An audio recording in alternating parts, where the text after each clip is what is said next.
ಅಮ್ಮನವರು ವೇದಿಕೆಗೆ ಬಂದ ನಂತರವೇ ನಿಮಗೆಲ್ಲರಿಗೂ ನಿಮ್ಮ ಕೈಯಲ್ಲಿರುವ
ವೇದ ಮಂತ್ರ ಪಠಣ.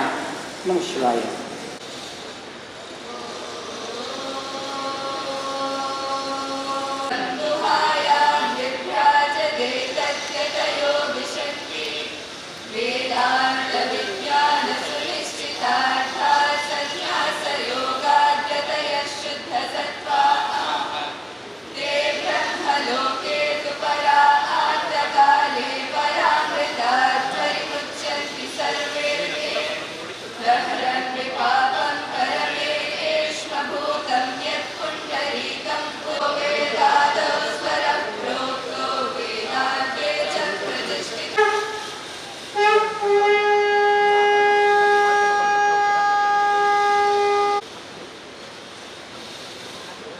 ಈಗ ಅಮೃತ ಸಂಗಮ 2026ರ ಈ ಕಾರ್ಯಕ್ರಮಕ್ಕೆ ನಿರೂಪಣೆ ಮಾಡಲು ಆಗಮಿಸುತ್ತಿರುವಂತಹ ಡಾಕ್ಟರ್ ಅಶೋಕ್ ಶೆಣೈ ಹಾಗೂ ಡಾಕ್ಟರ್ ನಂದಿತಾ ಶೆಣೈಯವರನ್ನು ಸ್ವಾಗತಿಸುತ್ತಿದ್ದೇನೆ.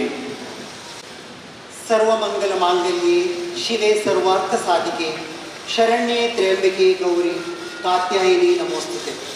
ಸರ್ವ ಮಂಗಳಗಳಿಗೂ ಮಂಗಳೆಯಾದ ಎಲ್ಲ ಮನೋರಥಗಳನ್ನು ನೆರವೇರಿಸುವ ದಯಾಮಯಿ ತಾಯಿಗೆ ಪ್ರಣಾಮಗಳು. ವೇದಿಕೆಯಲ್ಲಿರುವ ಮಾನ್ಯ ಅತಿಥಿಗಳೇ, ಆಹ್ವಾನಿತ ಗಣ್ಯರೇ ಹಾಗೂ ಇಲ್ಲಿ ನೆರೆದಿರುವ ಅಮ್ಮನ ಪ್ರೀತಿಯ ಮಕ್ಕಳೇ, ನಮಸ್ಕಾರಗಳು. ಇದು ನಮ್ಮೆಲ್ಲರಿಗೂ ಅಪಾರ ಆತ್ಮಸಂತೃಪ್ತಿ ನೀಡುವಂತಹ ಪವಿತ್ರ ಕ್ಷಣ. 7 ವರ್ಷಗಳ ಬಳಿಕ ಮಂಗಳೂರು ಪುನಃ ಧನ್ಯವಾಗುತ್ತಿದೆ. ಅಮ್ಮನ ಆಗಮನಕ್ಕೆ ಚಾತಕ ಪಕ್ಷಿಯಂತೆ ಕಾದು ಕುಳಿತ ಅಮ್ಮನ ಮಕ್ಕಳಿಗೆ ಇದು ಕೇವಲ ಒಂದು ಕಾರ್ಯಕ್ರಮವಲ್ಲ, ಇದು ದೈವ ಕೃಪೆಯ ಕ್ಷಣ. ಅಮ್ಮ ನಮಗೆ ದೇವಿಯ ಸ್ವರೂಪ, ಪ್ರೇಮ, ದಯೆ ಮತ್ತು ಮಾತೆಯ ವಾತ್ಸಲ್ಯದ ಜೀವಂತ ರೂಪ. ಅಮ್ಮನವರಲ್ಲಿ ನಾವು ಕೇವಲ ಒಬ್ಬ ಸಂತರನ್ನು ಅಲ್ಲ, ಸಾಕ್ಷಾತ್ ದೇವಿಯ ಅವತಾರವನ್ನು ದರ್ಶಿಸುತ್ತೇವೆ ಹಾಗೂ ದೈವಿಕ ಅನುಭವವನ್ನು ಪಡೆಯುತ್ತೇವೆ.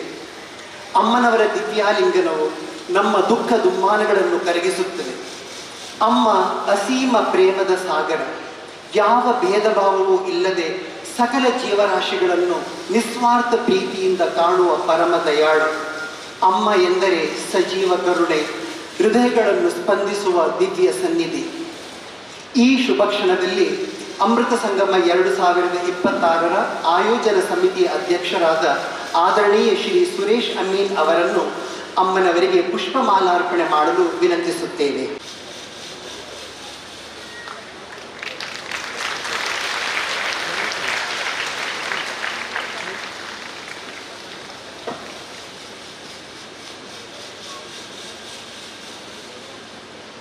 ಪ್ರಿಯ ಅಧ್ಯಕ್ಷರೇ, ಧನ್ಯವಾದಗಳು. ಈಗ ಈ ಸಾನ್ನಿಧ್ಯದಲ್ಲಿ ಪ್ರಾರ್ಥನೆಗಾಗಿ ಶ್ರೀ ಸ್ನೇಹಿತ್ ಅವರನ್ನು ಆಹ್ವಾನಿಸುತ್ತೇನೆ.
ಪ್ರಾರ್ಥನೆಗಾಗಿ ಧನ್ಯವಾದಗಳು ಸ್ನೇಹಿತವರೇ.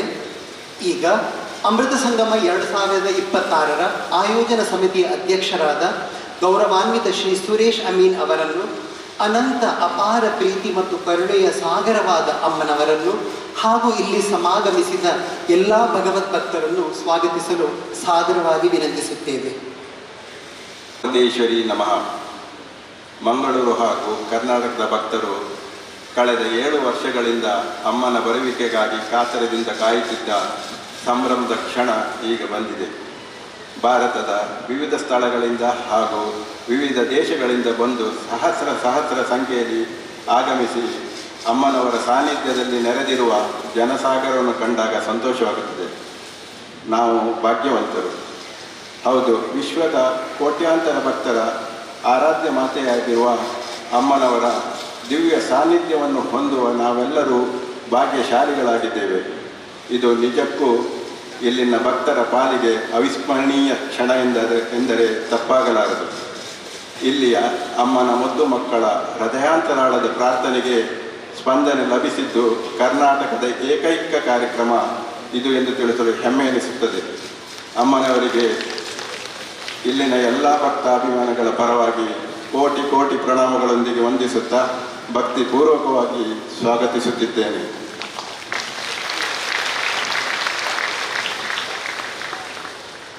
ನಮ್ಮ ಈ ಕಾರ್ಯಕ್ರಮಕ್ಕೆ ಮಂಗಳೂರಿನ ಶ್ರೀ ರಾಮಕೃಷ್ಣ ಮಿಷನ್ನ ಅಧ್ಯಕ್ಷರಾದ ಗೌರವಾನ್ವಿತ ಗೀತಕಾನಂದ ಸ್ವಾಮೀಜಿಯವರು ಆಗಮಿಸಿರುವುದು ನಮಗೆ ಸಂತೋಷ ಮೂಡಿಸಿದೆ. ಸ್ವಾಮೀಜಿಯವರಿಗೆ ಭಕ್ತಿಪೂರ್ವಕ ಸ್ವಾಗತವನ್ನು ಕೋರುತ್ತೇನೆ. ಅವರನ್ನು ಡಾಕ್ಟರ್ ಜೀವರಸ್ ಅವರಿಗೆ ಸ್ವಾಗತಿಸಬೇಕಾಗಿ ಕೇಳಿಕೊಳ್ತಿದ್ದೇನೆ. ಅಮ್ಮನವರ ಬಗ್ಗೆ ವಿಶೇಷವಾದ ಭಕ್ತಿ ವಿಶ್ವಾಸ ಹೊಂದಿರುವ ಕರ್ನಾಟಕದ ಕನ್ನಡಿಗರಾದ ಸನ್ಮಾನ್ಯ ಕೇಂದ್ರ ಗ್ರಾಹಕ ವ್ಯವಹಾರಗಳು, ಆಹಾರ ಮತ್ತು ಸಾರ್ವಜನಿಕ ವಿತರಣೆ ಹಾಗೂ ನವೀಕರಿಸಬಹುದಾದ ಇಂಧನದ ಸಚಿವರಾದ ಶ್ರೀ ಪ್ರಹ್ಲಾದ್ ಜೋಶಿಯವರು ನಮ್ಮ ಅಮ್ಮನವರ ಕಾರ್ಯಕ್ರಮ ಇರುವ ವಿಷಯ ತಿಳಿದು ನಮ್ಮ ಆಮಂತ್ರಣವನ್ನು ಸ್ವೀಕರಿಸಿ ದೆಹಲಿಯಿಂದ ಇಲ್ಲಿಗೆ ಬಂದು ಈ ಕಾರ್ಯಕ್ರಮದಲ್ಲಿ ಮುಖ್ಯ ಅತಿಥಿಗಳಾಗಿ ಉಪಸ್ಥಿತರಿದ್ದಾರೆ. ಅವರನ್ನು ಅತ್ಯಂತ ಗೌರವದಿಂದ ಸ್ವಾಗತಿಸುತ್ತಿದ್ದೇನೆ.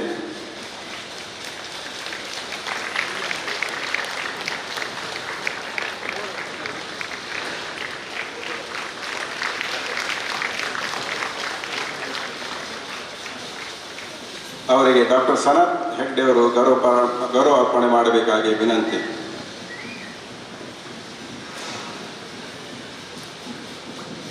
ಭಾಗ್ಯಶಾಲಿಗಳಲ್ಲಿ ಸನ್ಮಾನ್ಯ UT ಖಾದರ್ ಕೂಡ ಒಬ್ಬರಾಗಿದ್ದಾರೆ.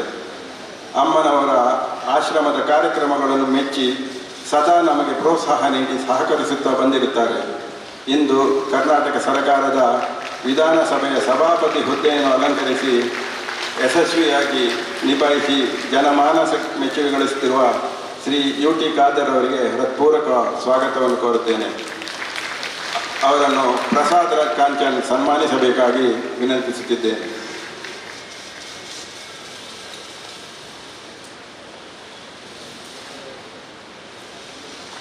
ದಕ್ಷಿಣ ಕನ್ನಡ ಜಿಲ್ಲಾ ಲೋಕಸಭಾ ಸದಸ್ಯರಾಗಿರುವ ಹಾಗೂ ಭಾರತೀಯ ಸೇನೆಯಲ್ಲಿದ್ದು ಭಾರತ ಮಾತೆಯ ಸೇವೆಗೈದು ಅನುಭವದೊಂದಿಗೆ ಲೋಕಸಭಾ ಸದಸ್ಯರಾಗಿ ತನ್ನ ವಿಶಿಷ್ಟ ರೀತಿಯ ಕಾರ್ಯಶೈಲಿಯಿಂದ ಪ್ರಧಾನಿ ನರೇಂದ್ರ ಮೋದಿ ಅವರ ಮೆಚ್ಚುಗೆಗೂ ಪಾತ್ರರಾಗಿರುವ ಕ್ಯಾಪ್ಟನ್ ಬ್ರಿಜೇಶ್ ಚೌಧರಿಗೆ ಈ ಕಾರ್ಯಕ್ರಮಕ್ಕೆ ಪ್ರೀತಿಪೂರ್ವಕವಾಗಿ ಸ್ವಾಗತಿಸುತ್ತಿದ್ದೇನೆ. ಅವರನ್ನು CA ವಾಮನ್ ಕಾಮತ್ ಅವರು ಸ್ವಾಗತಿಸಬೇಕಾಗಿ ಕೇಳಿಕೊಳ್ಳುತ್ತಿದ್ದೇನೆ.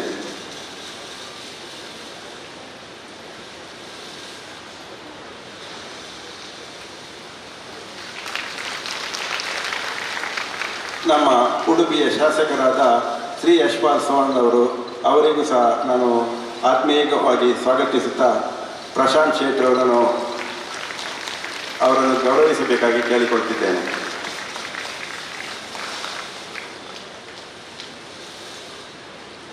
ಮಾಜಿ ಸಚಿವರಾದ ಸನ್ಮಾನ್ಯ ಪ್ರಮೋದ್ ಮಧ್ವರಾಜರವರು ಅಮ್ಮನ ಪ್ರೀತಿ ಪಾತ್ರರಾಗಿದ್ದು ಅಮ್ಮನವರ ಕಾರ್ಯಕ್ರಮದ ವಿಷಯ ತಿಳಿಯುತ್ತಿದ್ದಂತೆ ಅತ್ಯಂತ ಉತ್ಸಾಹದಿಂದ ಈ ಕಾರ್ಯಕ್ರಮವನ್ನು ಅರ್ಥಪೂರ್ಣವಾಗಿ ಆಚರಿಸೋಣ ಎಂದು ನಮಗೆ ಸ್ಫೂರ್ತಿ ತುಂಬಿದ್ದಾರೆ. ಅವರಿಗೆ ಆತ್ಮೀಯವಾಗಿ ಸ್ವಾಗತವನ್ನು ಕೋರುತ್ತಿದ್ದೇನೆ. ಅವರನ್ನು ಶ್ರೀಮತಿ ಶ್ರುತಿ ಹೆಗ್ಡೆ ಅವರು ಸ್ವಾಗತಿಸಬೇಕಾಗಿ ಕೇಳಿಕೊಳ್ಳುತ್ತಿದ್ದೇನೆ.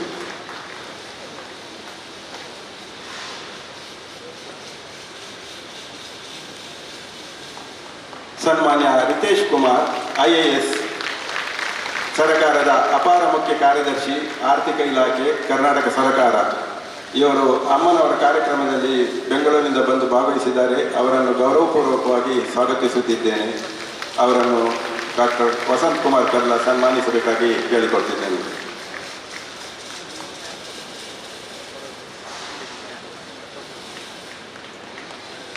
ಸನ್ಮಾನ್ಯ ಪ್ರಕಾಶ್ ಪೈ ಪೆರಾಜೆ ಇವರು ಉಸಲೋನ್ ಗ್ರೂಪ್ ಆಫ್ ಕಂಪನಿಯ ಚೇರ್ಮನ್ ಆಗಿರುತ್ತಾರೆ. ಇವರಿಗೆ ಈ ಕಾರ್ಯಕ್ರಮಕ್ಕೆ ಹಾರ್ದಿಕವಾಗಿ ಸ್ವಾಗತವನ್ನು ಕೋರುತ್ತಿದ್ದೇನೆ. ಅವರನ್ನು ಮುರಳೀಧರ್ ಶೆಟ್ಟಿ ಅವರು ಸ್ವಾಗತಿಸಬೇಕಾಗಿ ಕೇಳಿಕೊಳ್ತಿದ್ದೇನೆ.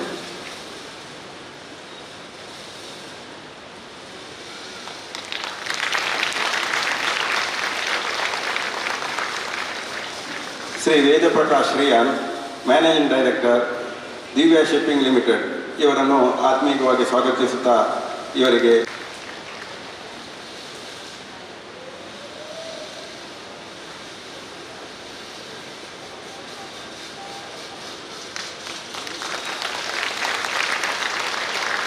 ಅದಾನಿ ಗ್ರೂಪಿನ executive director and president in Karnataka Shri Kishore ಅವರು ವೇದಿಕೆಯಲ್ಲಿ ಉಪಸ್ಥಿತರಿದ್ದಾರೆ. ಅವರನ್ನು ಕಾರ್ಯಕ್ರಮಕ್ಕೆ ಹೃತ್ಪೂರ್ವಕವಾಗಿ ಸ್ವಾಗತಿಸುತ್ತಿದ್ದೇನೆ. ಅವರಿಗೆ ಡಾಕ್ಟರ್ ದೇವದಾಸ್ ಪುತ್ರನ್ ಅವರು ಸ್ವಾಗತಿಸಬೇಕಾಗಿ ಕೇಳಿಕೊಳ್ತಿದ್ದೇನೆ.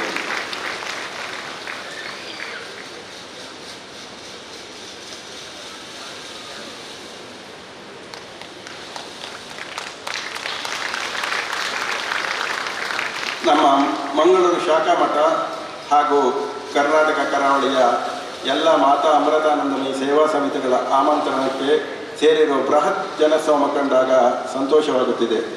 ತಮ್ಮೆಲ್ಲರ ಭಾಗವಹಿಸುವಿಕೆ ಹಾಗೂ ನೆರವಿನೊಂದಿಗೆ ಈ ಕಾರ್ಯಕ್ರಮ ಇಷ್ಟೊಂದು ಸುವ್ಯವಸ್ಥಿತವಾಗಿ ಆಯೋಜನೆ ಮಾಡಲು ಸಾಧ್ಯವಾಗಿದೆ. ಅಮ್ಮನವರ ದರ್ಶನ ಭಾಗ್ಯ ಪಡೆಯುತ್ತಿರುವ ಪ್ರತಿಯೊಬ್ಬರಿಗೂ ತುಂಬು ಹೃದಯದ ಸ್ವಾಗತ. ಮಾಧ್ಯಮ ಮಿತ್ರರಿಗೆ, ಅಮ್ಮನ ಭಕ್ತರು ನಮ್ಮ ಮಾಧ್ಯಮ ಮಕ್ಕಳ ಮೂಲಕ ಅವರಿಗೆ ಅಮ್ಮನ ಬರುವಿಕೆ ಮಾಹಿತಿ ನೀಡಿ ಸಹಕರಿಸಿ ಇಲ್ಲಿ ಕಾರ್ಯಕ್ರಮದ ವರದಿಗಾಗಿ ಬಂದಿರುವ ಎಲ್ಲ ಮಾಧ್ಯಮ ಬಂಧುಗಳಿಗೆ ಹೃದಯಪೂರ್ವಕ ಸ್ವಾಗತ ಕೋರುತ್ತಿದ್ದೇನೆ. ಎಲ್ಲ ಪೊಲೀಸ್ ಸಿಬ್ಬಂದಿಗಳಿಗೂ ಸರ್ಕಾರಿ ಅಧಿಕಾರಿಗಳಿಗೂ ಹಾರ್ದಿಕವಾಗಿ ಸ್ವಾಗತವನ್ನು ಕೋರುತ್ತಾ, ಅಮ್ಮನ ಆಶ್ರಮದಿಂದ ಬಂದಿರುವ ಸ್ವಾಮೀಜಿಯವರು, ಬ್ರಹ್ಮಚಾರಿಗಳಿಗೂ ಹಾಗೂ ಸೇವಾರ್ಥಿಗಳಿಗೂ ಆಗಮಿಸಿರುವ ಸರ್ವರಿಗೂ ಹೃದಯಪೂರ್ವಕ ಸ್ವಾಗತವನ್ನು ಕೋರುತ್ತೇನೆ ಹಾಗೂ ನನ್ನ ಸ್ವಾಗತ ಭಾಷಣವನ್ನು ಮುಕ್ತಾಯಗೊಳಿಸುತ್ತಿದ್ದೇನೆ. ಅಧ್ಯಕ್ಷರೇ, ಈಗ ನಮ್ಮ ಆಧಾರದ ಆಮಂತ್ರಣಕ್ಕೆ ಸ್ಪಂದಿಸಿ ವೇದಿಕೆಯಲ್ಲಿ ಉಪಸ್ಥಿತಿರುವ ಗಣ್ಯ ಅತಿಥಿಗಳಿಂದ ನಮ್ಮ ಪ್ರೀತಿಯ ಅಮ್ಮನವರಿಗೆ ಭಕ್ತಿ ಭಾವದಿಂದ ಮಾಲಾರ್ಪಣೆ ಮಾಡಲು ವಿನಮ್ರವಾಗಿ ಆಹ್ವಾನಿಸುತ್ತೇವೆ. ವೇದಿಕೆಯಲ್ಲಿ ಆಸೀನರಾಗುವ ಆದರಣೀಯ ಗಣ್ಯರೇ, ನಿಮ್ಮ ಉಪಸ್ಥಿತಿ ನಮಗೆ ಅಪಾರ ಗೌರವವನ್ನು ನೀಡುತ್ತಿದೆ. ಪ್ರಪ್ರಥಮವಾಗಿ Shri UT Khader Fareed, honourable speaker, government of Karnataka.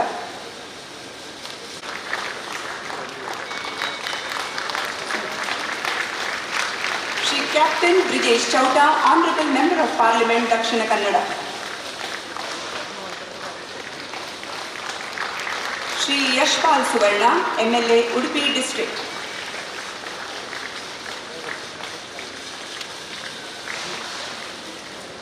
Shri Pramod Madhwaraj, former minister, government of Karnataka.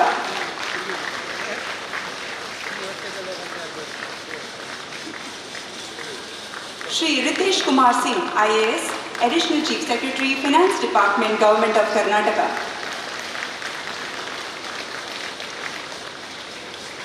Shri Prakash Pai Peraje, chairman and managing director, Puzzolana group, Hyderabad.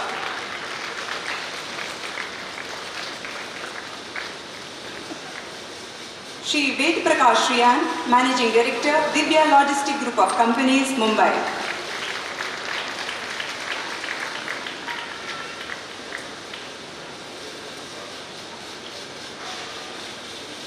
Shri Kishore Alva, Chairman, Association, Karnataka State Council and Executive Director and President, Karnataka Adani Group.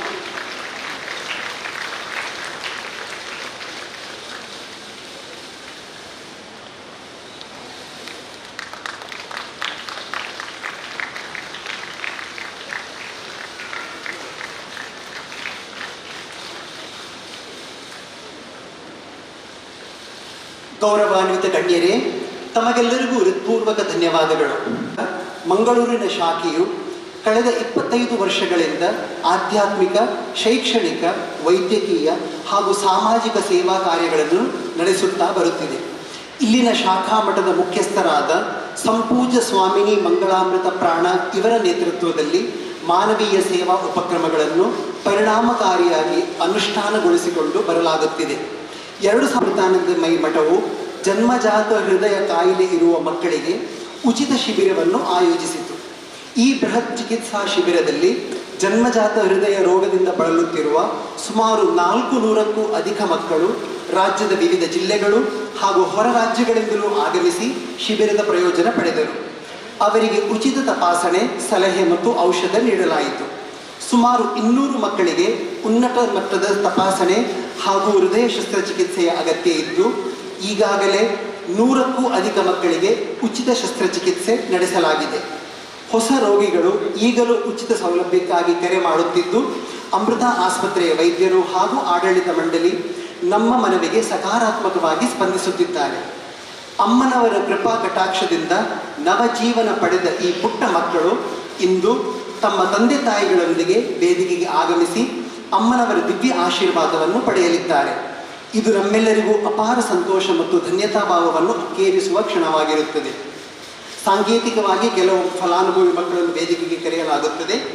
ಮಾನ್ಯ ಸಚಿವರಾದ ಶ್ರೀ ಪ್ರಹ್ಲಾದ್ ಜೋಶಿ ಹಾಗೂ ಶ್ರೀಮದ್ ಜಿತಕಾಮಾನಂದಜಿ, ಅಧ್ಯಕ್ಷರು, ಮಂಗಳೂರು ಮಠ ಮತ್ತು ಮಂಗಳೂರು ರಾಮಕೃಷ್ಣ ಮಠ ಮಂಗಳೂರು, ಇವರು ಈ ಕಾರ್ಯಕ್ರಮವನ್ನು ನಡೆಸಿಕೊಡಬೇಕಾಗಿ ವಿನಂತಿಸುತ್ತೇವೆ.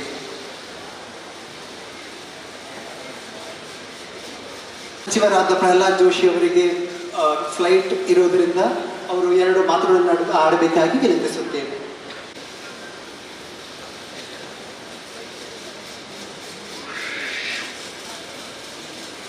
ಅಮ್ಮನವರ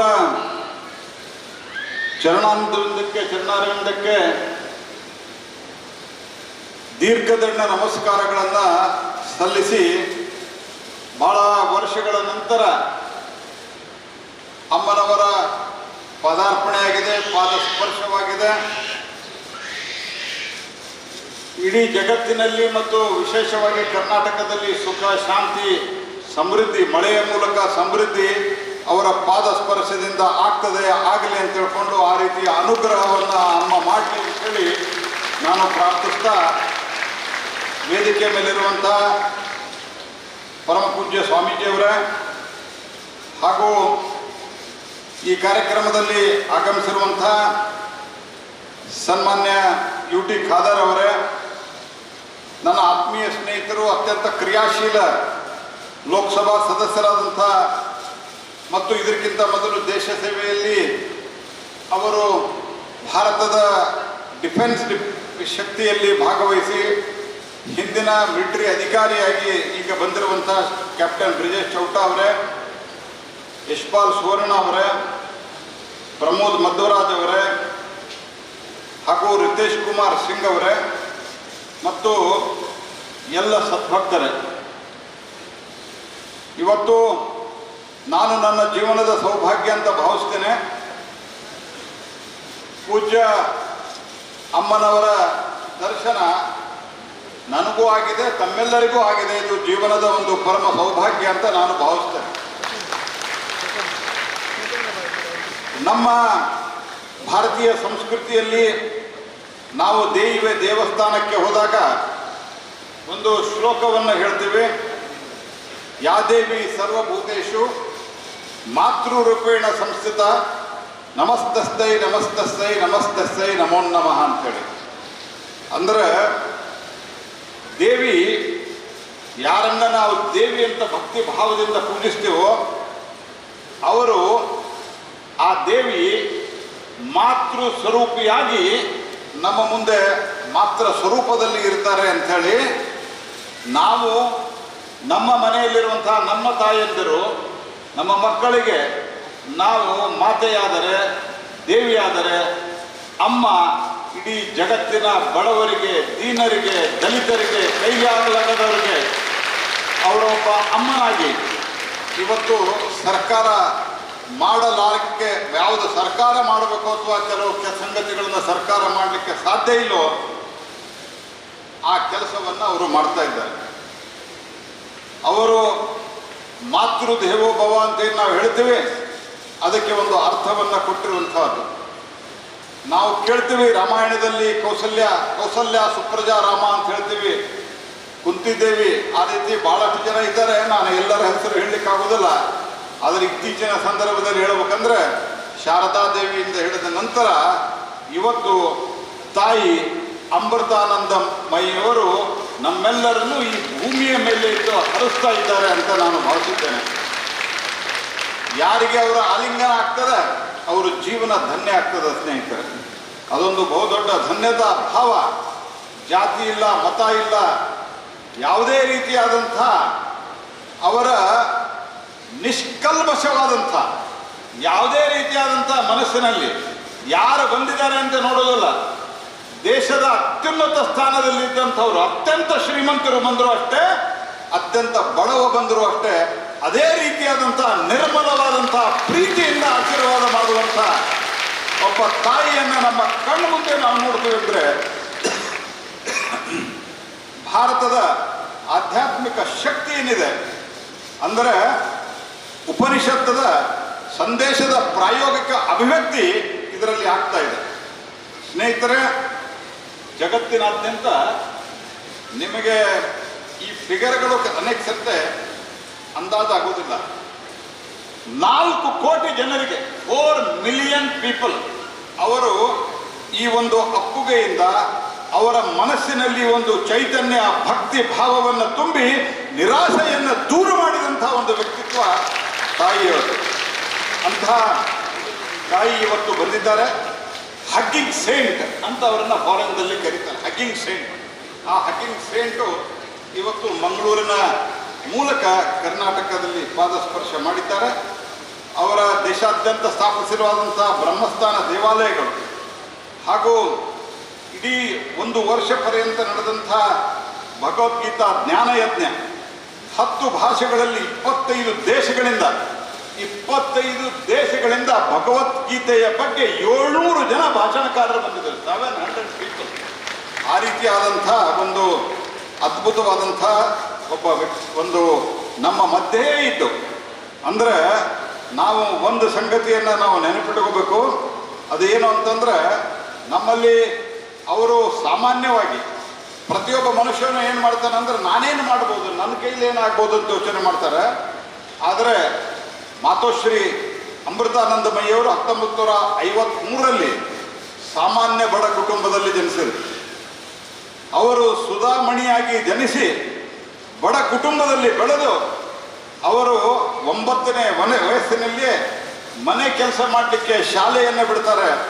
ಆದರೆ ಶಾಲೆಯನ್ನು ಬಿಟ್ಟರೂ ಸಹಿತ ಅವರು ಶಾಲೆಯಲ್ಲಿ ಅಕ್ಷರ ಕಲಿಯೋದನ್ನು ಮುಂದುವರೆಸಲಿಲ್ಲ.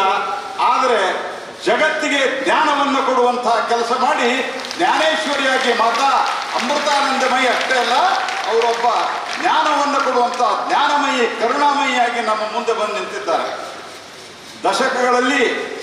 ಹಲವಾರು ದಶಕಗಳಲ್ಲಿ ನಾನು ಹೇಳಿದಂಗೆ 4 ಕೋಟಿ ಜನರಿಗಿಂತ ಹೆಚ್ಚು ಅವರನ್ನು ಆಲಂಗಿಸಿ ಅವರಿಗೆ ಒಂದು ತೇಜಸ್ಸನ್ನು ತುಂಬಿದಂಥ ಈ ಮಹಾ ಮಾತೆಯನ್ನು ನೋಡಿದಾಗ ಅನಿಸೋದು ಒಂದನೇ, ನಾವು ಸನಾತನ ಧರ್ಮದಲ್ಲಿ ಹಿಂದೂ ಸಂಸ್ಕೃತಿಯಲ್ಲಿ ಒಂದು ಮಾತನ್ನು ಹೇಳ್ತೇವೆ. ನಾವೇನು ಹೇಳ್ತೇವೆ? ಮನುಷ್ಯ ಮಹಾದೇವನಾಗಬಲ್ಲ, ನರ ನಾರಾಯಣನಾಗಬಲ್ಲ.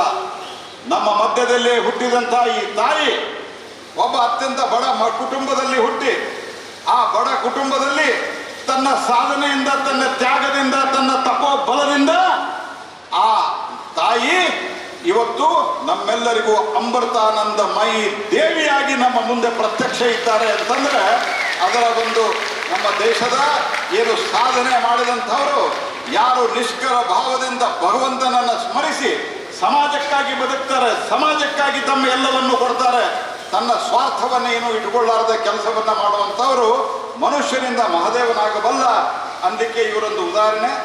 ಭಾರತದ ವಿವಿಧ ರಾಜ್ಯಗಳಲ್ಲಿ 7 ಕ್ಯಾಂಪಸ್ಗಳು, ಅಮೃತ ವಿದ್ಯಾಲಯಗಳು ಮತ್ತು 1 ಲಕ್ಷಕ್ಕೂ ಹೆಚ್ಚು ವಿದ್ಯಾರ್ಥಿಗಳಿಗೆ 75 ಸಂಸ್ಥೆಗಳಲ್ಲಿ ಫ್ರೀಯಾಗಿ ಎಜುಕೇಷನ್ನು ಬಡವರಿಗೆ. ಮತ್ತು ಭಾರತದ ಇವರು ಸ್ಥಾಪಿಸಿದಂಥ ಅಮೃತ ವಿಶ್ವವಿದ್ಯಾಪೀಠ ಭಾರತದ ಅಗ್ರ ಯೂನಿವರ್ಸಿಟಿಗಳಲ್ಲಿ ಒಂದಾಗಿದೆ. ಕೇವಲ ಅವರು ನೀವು ಧ್ಯಾನ ಮಾಡ್ರಿ, ನೀವು ಭಗವಂತನನ್ನು ಆಚರಿಸ್ತಾ ಕೊಡ್ರಿ ಅಂತ ಹೇಳಿಲ್ಲ. ಅವರು ಹೇಳಿದ್ರು, ನೀನು ಕೆಲಸವನ್ನು ಮಾಡು ಮತ್ತು ಅದೇ ರೀತಿ ನಿರ್ಮಲ ಹೃದಯದಿಂದ ಭಗವಂತನನ್ನು ಸ್ಮರಿಸು ಅಂತ ಹೇಳಿ ಒಂದು ಪ್ರೇರಣೆಯನ್ನು ಕೊಟ್ಟು, ಅವರು ಕೇವಲ ಇಷ್ಟರಲ್ಲಿ ಅಲ್ಲ, ಅವರ ಆಧ್ಯಾತ್ಮಿಕ ಮೌಲ್ಯಗಳೊಂದಿಗೆ ವೈಜ್ಞಾನಿಕ ಮನೋಭಾವ, ವಿಶ್ವದ ನ್ಯಾನೋ ತಂತ್ರಜ್ಞಾನ, ಜೈವಿಕ ತಂತ್ರಜ್ಞಾನ, ವೈದ್ಯಕೀಯ ವಿಜ್ಞಾನ, ವೈರ್ಲೆಸ್ ತಂತ್ರಜ್ಞಾನ ಸೇವೆಗಳಲ್ಲಿ ಅವರು ಸೇವೆಯನ್ನು ಕೊಟ್ಟಂತಹವರು. ಹಾಗಾಗಿ G20 ನಡೆದಾಗೂ ಸಹಿತ, G20 ನಮ್ಮ ದೇಶದ ಅತ್ಯಂತ ಪ್ರತಿಷ್ಠಿತವಾದಂತಹ ಒಂದು ಕಾರ್ಯಕ್ರಮ. ಸನ್ಮಾನ್ಯ ಪ್ರಧಾನಮಂತ್ರಿ ನರೇಂದ್ರ ಮೋದಿಯವರು ಜಗತ್ತಿನ ಬೇರೆ ಬೇರೆ ಭಾಗದಲ್ಲಿ ದೇಶದ ಬೇರೆ ಬೇರೆ ಭಾಗದಲ್ಲಿ ಆ ಮೀಟಿಂಗ್ಗಳನ್ನು ನಡೆಸಿದಾಗ ಈ ಮೀಟಿಂಗದ ಒಂದು ಪ್ರಮುಖ ಸ್ಥಾನವನ್ನು ನಮ್ಮ ತಾಯಿ, ನಮ್ಮ ಅಮ್ಮ ವಹಿಸಿದ್ರು ಅನ್ನೋದು ಕೂಡ, ಮತ್ತು ಜಗತ್ತಿನ ನಾಯಕರ ಮೇಲೆ ಒಂದು ಅಚ್ಚಳಿಯದ ಪ್ರಭಾವವನ್ನು ಬೀರಿದಂಥ ತಾಯಿ ನಮ್ಮ ಮುಂದೆ ಇದ್ದಾರೆ. ಎಲ್ಲಿ ಹುಟ್ಟಿದ್ರು? ಒಂದು ಕೇರಳದ ಬಡ ಕುಟುಂಬದಲ್ಲಿ ಹುಟ್ಟಿ ಇಷ್ಟೊಂದು ಎತ್ತರಕ್ಕೆ ಬೆಳೀತಾರೆ ಅಂದ್ರೆ ಅವರ ಕೀರ್ತಿ, ಅವರ ಒಂದು ವ್ಯಕ್ತಿತ್ವ ಆಕಾಶದ ಎತ್ತರಕ್ಕೆ ಹೋಗಿದೆ ಸ್ನೇಹಿತರೆ. ಇವತ್ತು ಅವರ ಮೆಡಿಕಲ್ ಕಾಲೇಜಲ್ಲಿ ಪ್ರತಿ ವರ್ಷ 8 ಲಕ್ಷ ಹೊರರೋಗಿಗಳು, 50,000 ಒಳರೋಗಿಗಳು. ಯಾವ ರೀತಿಯಾದಂಥ ಜನ ನೋಡ್ರಿ, ಯಾರು ತಪಸ್ಸು ಭಾವನೆಯಿಂದ, ತ್ಯಾಗ ಮನೋಭಾವದಿಂದ, ನಿರ್ಲಿಪ್ತ ಮನೋಭಾವದಿಂದ ಸಮಾಜಕ್ಕೆ ಏನಾದರೂ ಕೊಡಬೇಕು ಅನ್ನುವಂಥ ಯೋಚನೆ ಮಾಡಿ ಯಾರು ಕೆಲಸ ಮಾಡ್ತಾರೆ, ಅವರಿಗೆ ಜನನೂ ದುಡ್ಡು ಕೊಟ್ಟು ಜನನೂ ಜ್ಞಾನವನ್ನು ಮಾಡಿ ನಡೆಸ್ತಾರೆ ಅಂತ ಅನ್ಲಿಕ್ಕೆ 8 ಲಕ್ಷ ಜನರಿಗೆ ಟ್ರೀಟ್ಮೆಂಟು, 50,000 ಜನರಿಗೆ ಒಳ ರೋಗಿಗಳಾಗಿ ಚಿಕಿತ್ಸೆ, ಡೆಲ್ಲಿಯಲ್ಲಿ NCRದಲ್ಲಿ 2600 ಹಾಸಿಗೆಗಳ ಒಂದು ಹಾಸ್ಪಿಟಲ್ ನಿರ್ಮಾಣ ಮಾಡಿದ್ದಾರೆ. ಡೆಲ್ಲಿಯಲ್ಲಿ ಅದೇ ದೊಡ್ಡದು ಅನ್ನುವಂತಹ ಸಂಗತಿ ಸಹಿತ ನಾವು ಮರೆಯಬಾರದು. ಆ ರೀತಿಯಾದಂತಹ ಒಂದು ಉಚಿತ ಔಷಧಾಲಯಗಳು. ಜಾರ್ಖಂಡದಲ್ಲಿ ಬಡತನ ಬಹಳ. ಎಲ್ಲಿ ಕೇರಳ, ಎಲ್ಲಿ ಜಾರ್ಖಂಡದಲ್ಲಿ ಹೋಗಿ 169 ಜನ ಬಡ ಮಕ್ಕಳಿಗೆ ಓಪನ್ ಹಾರ್ಟ್ ಸರ್ಜರಿ ಮಾಡಬೇಕಾಗಿತ್ತು. ಅದನ್ನ ಮಾಡಿ, ಅದನ್ನು ನಾನು ಮಾಡಿಸಿಲ್ಲ, ಆ ದೇವಿ ಮಾಡಿಸಿದ್ದಾಳೆ ಅಂತ ಹೇಳಿದಂತಹ ಒಬ್ಬ ಮಹಾ ತ್ಯಾಗಮಯಿ ದೇವಿ ನಮ್ಮ ಮುಂದೆ ಕೂತಿದ್ದಾರೆ ಸ್ನೇಹಿತರೆ. 47,000 ಮನೆಗಳನ್ನು ಕಟ್ಟಿಕೊಟ್ಟಿದ್ದಾರೆ. ಹಾಗಾಗಿ ಅನ್ನದಾನ ಪ್ರತಿಯೊಬ್ಬರಿಗೂ ಅನ್ನವನ್ನು ಯಾರಿಗೂ ಕೂಡ, ಕೆಲವರಿಗೆ ನಮ್ಮ ದೇಶದಲ್ಲಿ ಜಗತ್ತಿನಲ್ಲಿ ಕೆಲವರ ಹೊಟ್ಟೆಗೆ ಅನ್ನ ಇರೋದಿಲ್ಲ, ಕೆಲವರ ಅನ್ನಕ್ಕೆ ಹೊಟ್ಟೆ ಇರೋದಿಲ್ಲ. ಅಂದ್ರೆ ಅವರಿಗೆ ರೋಗ ರುಜಿನ ಮತ್ತೊಂದು ದುಡ್ಡಿದ್ದು ಉಣ್ಲಿಕ್ಕಾಗೋದಿಲ್ಲ. ಆದರೆ ಮಾತಾ ಅಮೃತಾನಂದಮಯಿಯವರು ಯಾರೂ ಕೂಡ ಹಸಿವಿನಿಂದ ಬೆಳಲಬಾರದು ಅನ್ನುವಂಥ ಒಂದು ಕಾಯಕವನ್ನು ಇಟ್ಟುಕೊಂಡು 1 ಕೋಟಿ ಜನರಿಗೆ ಅನ್ನದಾನ, 2800 ಗ್ರಾಮಗಳಲ್ಲಿ ಅಭಿವೃದ್ಧಿ, 1 ಕೋಟಿ ಜನರಿಗೆ ಶುದ್ಧ ಕುಡಿಯುವ ನೀರು.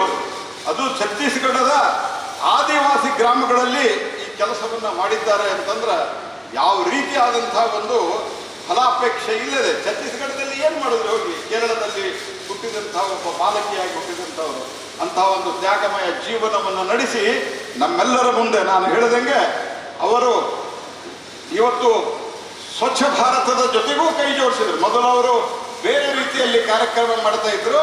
ಯಾವಾಗ ಪ್ರಧಾನಮಂತ್ರಿಗಳು ಸ್ವಚ್ಛ ಭಾರತದ ಕರೆ ಕೊಟ್ಟರು, ನಮ್ಮ ದೇಶ ಸ್ವಚ್ಛ ಇದ್ದಾಗ ಜನರ ಬದುಕು ಸ್ವಚ್ಛವಾಗ್ತದೆ, ಜನರ ಆರೋಗ್ಯವೂ ಒಳ್ಳೆಯದಾಗ್ತದೆ ಅಂಥೇಳಿ ಅದಕ್ಕೆ ಕೈ ಜೋಡಿಸಿದಂಥವರು ನಮ್ಮ ಮಾತೋಶ್ರೀ ಪೂಜ್ಯ ಅಮ್ಮನವರು. ಅಂತಹ ಒಂದು ಅದ್ಭುತವಾದಂತಹ ಸೇವೆ.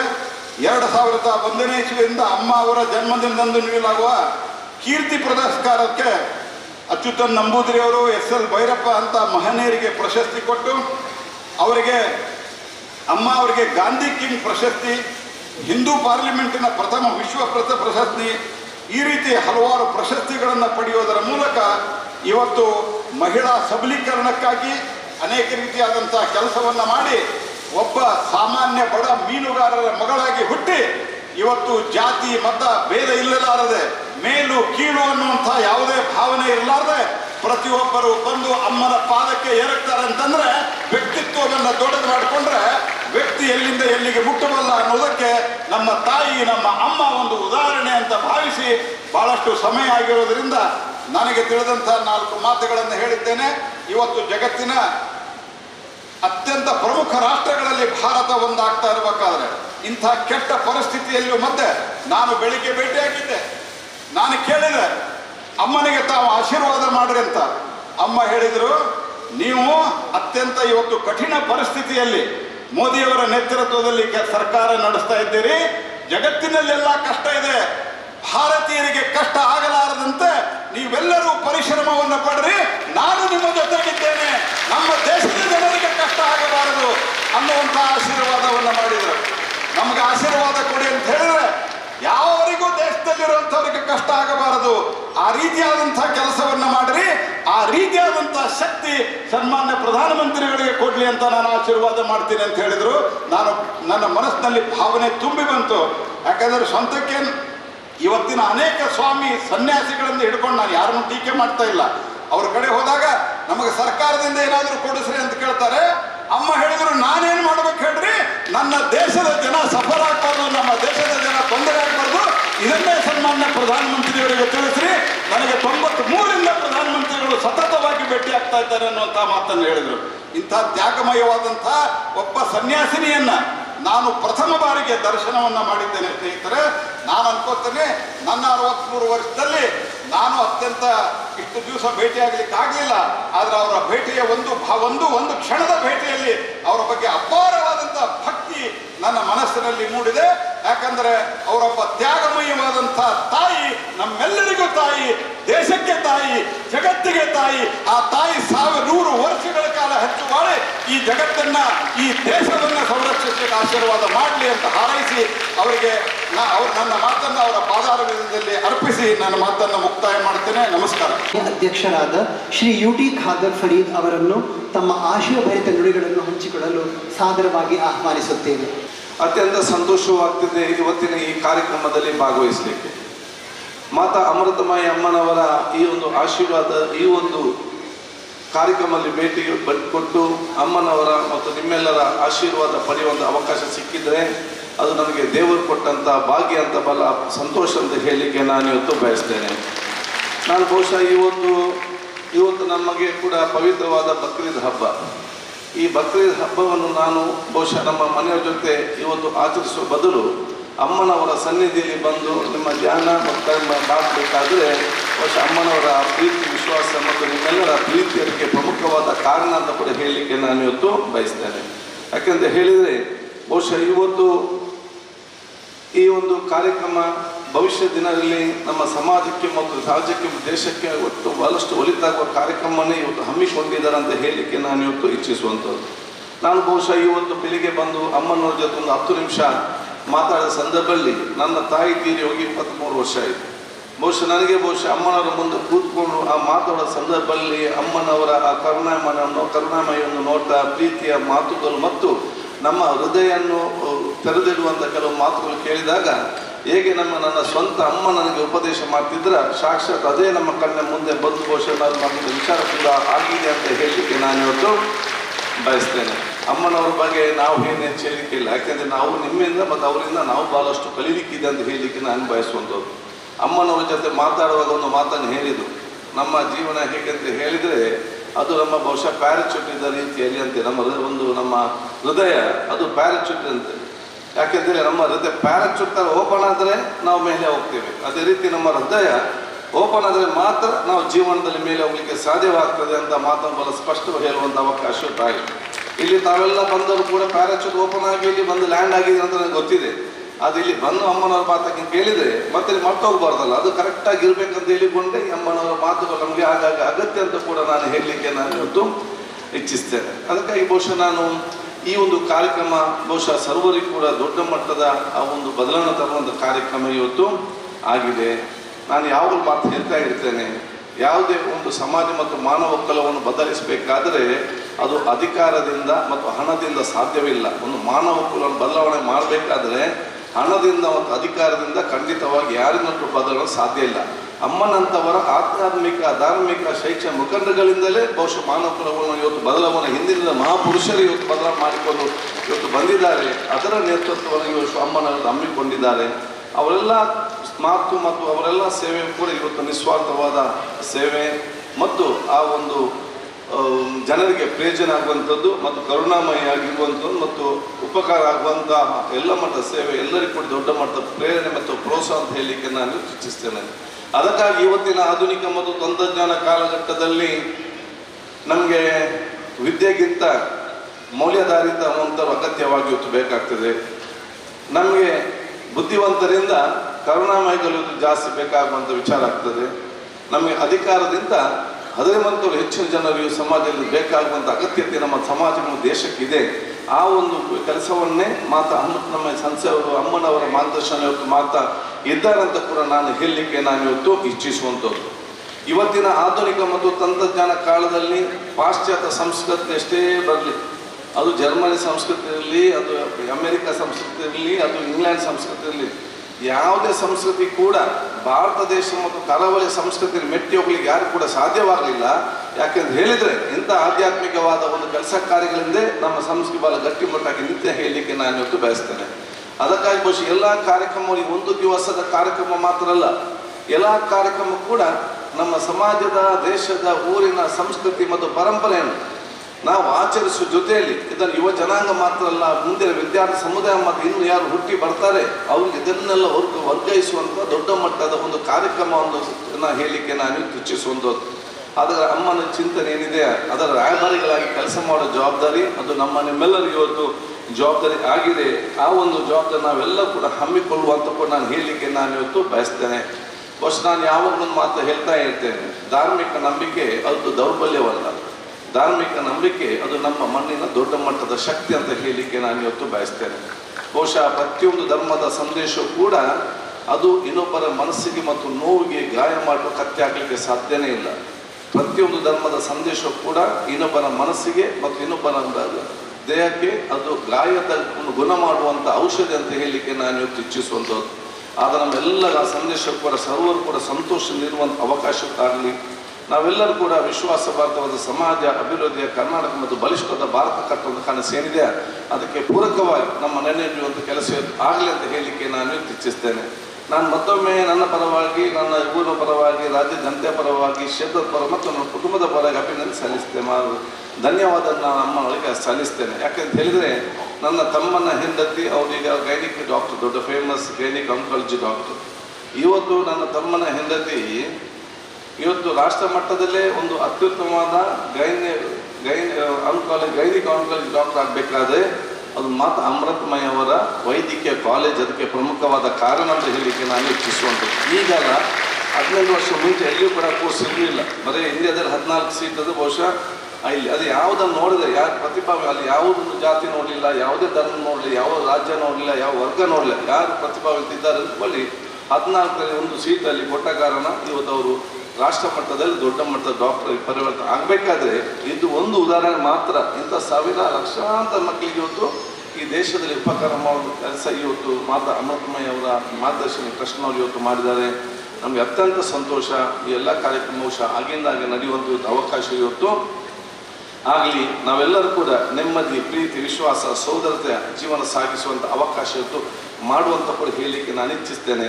ಅಮ್ಮನವ್ರನ್ನ ಭೇಟಿಯಾದಾಗ ನಾನು ಮಾತು ಹೇಳಿದೆ, ನಮ್ಮದು ನಾನು ಇವತ್ತು ಸ್ಪೀಕರ್ ಆಗಿರ್ಬೋದು, ಮಂತ್ರಿ ಇದ್ದಾರೆ, MLA ಇದ್ದಾರೆ, ನಮ್ಮ ಸಂಸದರಿದ್ದಾರೆ. ನಮ್ಮ ಪವರ್ ಎಲ್ಲ ಟೆಂಪರರಿ ಪವರ್, ಅಮ್ಮನ ಪವರ್ ಪರ್ಮನೆಂಟ್ ಪವರ್. ಎಲ್ಲಿ ಹೋಗಿ ನಿಮಗೆ ಪವರ್ ಅವಕಾಶ ಖಂಡಿತವಾಗಿ ಇವತ್ತು ಆಗ್ತದೆ. ಅದಕ್ಕೆ ನಮಗೂ ಸಹ ನಿಮ್ಮ ಪವರ್ ಬರಲಿ ಅಂತೇಳಿ ಆಗಾಗ ಬಂದು ನಿಮ್ಮೆಲ್ಲ ಆಶೀರ್ವಾದ ಪಡೆದ ಅವಕಾಶ ನಾವು ಪಡೆಯುವಂಥದ್ದು. ಅದಕ್ಕಾಗಿ ನಿಮ್ಮ ದಿವ್ಯ ಆಶೀರ್ವಾದ ನಮಗೆ ಯಾವೊಂದು ಸಂದರ್ಭ ನಮ್ಮ ಜೊತೆ ಇರುವಂಥ ಅವಕಾಶ ಇವತ್ತು ಆಗಲಿ ಅಂತ ನಾನು ಇವತ್ತು ಕೇಳಿಕೊಂಡು ನಾನು ದೀರ್ಘವಾಗಿ ಇವತ್ತು ಮಾತಾಡಿದೆ. ಬಕ್ರೀದ್ ಹಬ್ಬದ ಶುಭಾಶಯ ನಿಮ್ಮೆಲ್ಲರಿಗೂ ನಾನು ಹೇಳಿಕೊಳ್ತಾ, ನಾವೆಲ್ಲ ಜಾತಿ ಎಲ್ಲ ಹೇಳಿದರೆ ಬಕ್ರೀದ್ ಹಬ್ಬದ ಸಂದೇಶವು ಕೂಡ ಅದು ಪ್ರೀತಿ, ವಿಶ್ವಾಸ, ಸೋದರತೆ, ಸಮಾನತೆ. ಬಹುಶಃ ಇವತ್ತು ಯಾವುದೇ ಇವತ್ತು ಅಮ್ಮನ ಇವತ್ತು ಅನುಷ್ಠಾನ ಇವತ್ತು ಮಾಡುವಂಥ ಎಲ್ಲ ವಿಚಾರಗಳು ಅದಕ್ಕೆ ನಾವೆಲ್ಲ ಜಾತಿ ಎಲ್ಲ ಮತ್ತು ವರ್ಗದ ಒಂದೇ ಎಲ್ಲ ಒಗ್ಗಟ್ಟಿನಿಂದ ನಮ್ಮ ಭಾರತ ದೇಶದ ಒಗ್ಗಟ್ಟಿನ ಶಕ್ತಿ ಏನಿದೆ ಅದು ನಾವು ಎಷ್ಟು GDP ಅಂತಲ್ಲ, ಎಷ್ಟು ಒಗ್ಗಟ್ಟಿನ ನಾವು ಇದ್ದೇವೆ ಅಂತೇಳಿ ದೊಡ್ಡ ಮಟ್ಟದ ಶಕ್ತಿ. ಅದಕ್ಕೆ ದೊಡ್ಡ ಮಟ್ಟದ ಆಧಾರ ಸ್ತಂಭವಾಗಿ ನಾವು ನಿಲ್ಲುವಂಥ ಅವಕಾಶ ನಿಮ್ಮೆಲ್ಲ ಪ್ರತಿಯೊಬ್ಬರಿಂದ ಕೂಡ ಇವತ್ತು ಆಗಬೇಕನ್ನು ನಾನು ಒಂದು ಕಳಕಳಿಯಿಂದ ಕೇಳಿಕೊಳ್ತಾ, ನಾನು ಬಹುಶಃ ಈ ಒಂದು ಸಂಸ್ಥೆ ನಡೆಸುವಂಥ ಮಂಗಳಾಮೃತ ಚೈತನ್ಯ ಅಮ್ಮನವರ ಮತ್ತು ಇಲ್ಲಿಯಾಗೆಲ್ಲ ಕಮಿಟಿಯ ಸದಸ್ಯರಿಗೆ ನಾನು ಹೇಳುವುದಿಷ್ಟೇ. ಈ ಹಿಂದೆ ಯಾವುದೇ ಸಂದರ್ಭ ಬಂದರೂ ಕೂಡ ನಮ್ಮ ಏನು ಸಹಾಯಕ್ಕೆ ಬೇಕು ನಾವು ಇವತ್ತು ಮಾಡಿ ಇನ್ನು ಮುಂದೆ ಕೂಡ ಶೈಕ್ಷಣಿಕ, ಧಾರ್ಮಿಕ, ಆರೋಗ್ಯ ಕ್ಷೇತ್ರ ಏನೆಲ್ಲ ಕೆಲಸಕ್ಕಾಗಿದ್ದರೆ ನಮ್ಮಿಂದ ಏನಾದರೂ ಒಂದು ಹಂತದಲ್ಲಿ ಅವಕಾಶ ಬಂದರೆ ನಾವು ಕೂಡ ಸೇವಕರಾಗಿ ಮತ್ತೆ ಇದ್ದು ಸೇವೆ ಮಾಡಲಿಕ್ಕೆ ನನ್ನ ಎಲ್ಲ ರೀತಿಯ ಸಹಕಾರ ಖಂಡಿತವಾಗಿ ನಾನು ಕೊಡ್ತಂತ ನಾನು ಕೇಳಿಕೊಂಡು ನಿಮ್ಮೆಲ್ಲರ ಆ ಒಂದು ಆಶೀರ್ವಾದ ನಾನು ಬೇಡಿಕೊಳ್ಳುತ್ತಾ ನಿಮಗೆಲ್ಲರಿಗೂ ನಾನು ಒಂದು ಮಾತು ಹೇಳಿ ಮಿಸ್ಟೇಕ್ ಮತ್ತೊಮ್ಮೆ ಹೇಳಿದ್ದೇನೆ. ಒಮ್ಮೆ ವಿಧಾನಸಭೆಗೆ ಬರಬೇಕು, ನಮ್ಮೆಲ್ಲ ಶಾಸಕರನ್ನು ಕೂತನ್ನು ಮಾಡಿ ಇವರ BPನೆಲ್ಲ ಒಮ್ಮೆ ಕಮ್ಮಿ ಮಾಡಬೇಕು ನಾನು ಕೂಡ ಹೇಳುವ ಮಾತನ್ನು ಕೂಡ ಹೇಳಿ ಮತ್ತೊಮ್ಮೆ ನಿಮ್ಮೆಲ್ಲರ ಸಮಸ್ಯೆಯನ್ನು ಕೇಳಿಕೊಂಡು ನನ್ನ ಮಾತು ಮುಗಿಸ ಮತ್ತೊಬ್ಬರ ಅಮ್ಮನವರ ಆಶೀರ್ವಾದ ಬೇಡಿಕೊಂಡು ನಾನು ವಂದಿಸ್ತೇನೆ. ಜೈ ಹಿಂದ್, ಜೈ ಕರ್ನಾಟಕ. ಅನುಭವಿಗಳನ್ನು ವೇದಿಕೆಗೆ ಆಹ್ವಾನಿಸುತ್ತೇವೆ. ಮಾನ್ಯ ಸಚಿವರಾದ ಶ್ರೀ ಪ್ರಹ್ಲಾದ್ ಜೋಶಿ ಹಾಗೂ ಮಾನ್ಯ ವಿಧಾನಸಭಾಧ್ಯಕ್ಷರಾದ ಶ್ರೀ UT ಈ ಕಾರ್ಯಕ್ರಮವನ್ನು ನಡೆಸಿಬಿಟ್ಟು ಕೊಡಬೇಕಾಗಿ ವಿನಂತಿಸುತ್ತೇವೆ.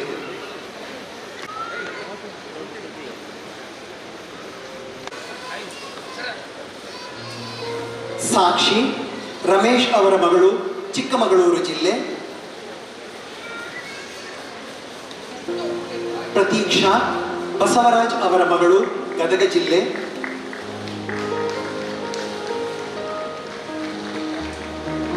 ಆಯುಷ್ ಆರತಿ ಅವರ ಮಗ ವಾಮಂಜೂರು,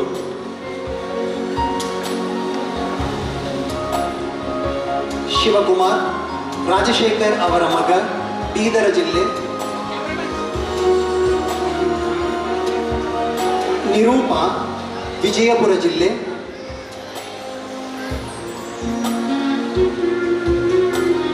ಆನಂದ್ ಮಲ್ಲಾಪುರ ಕೊಪ್ಪಳ ಜಿಲ್ಲೆ,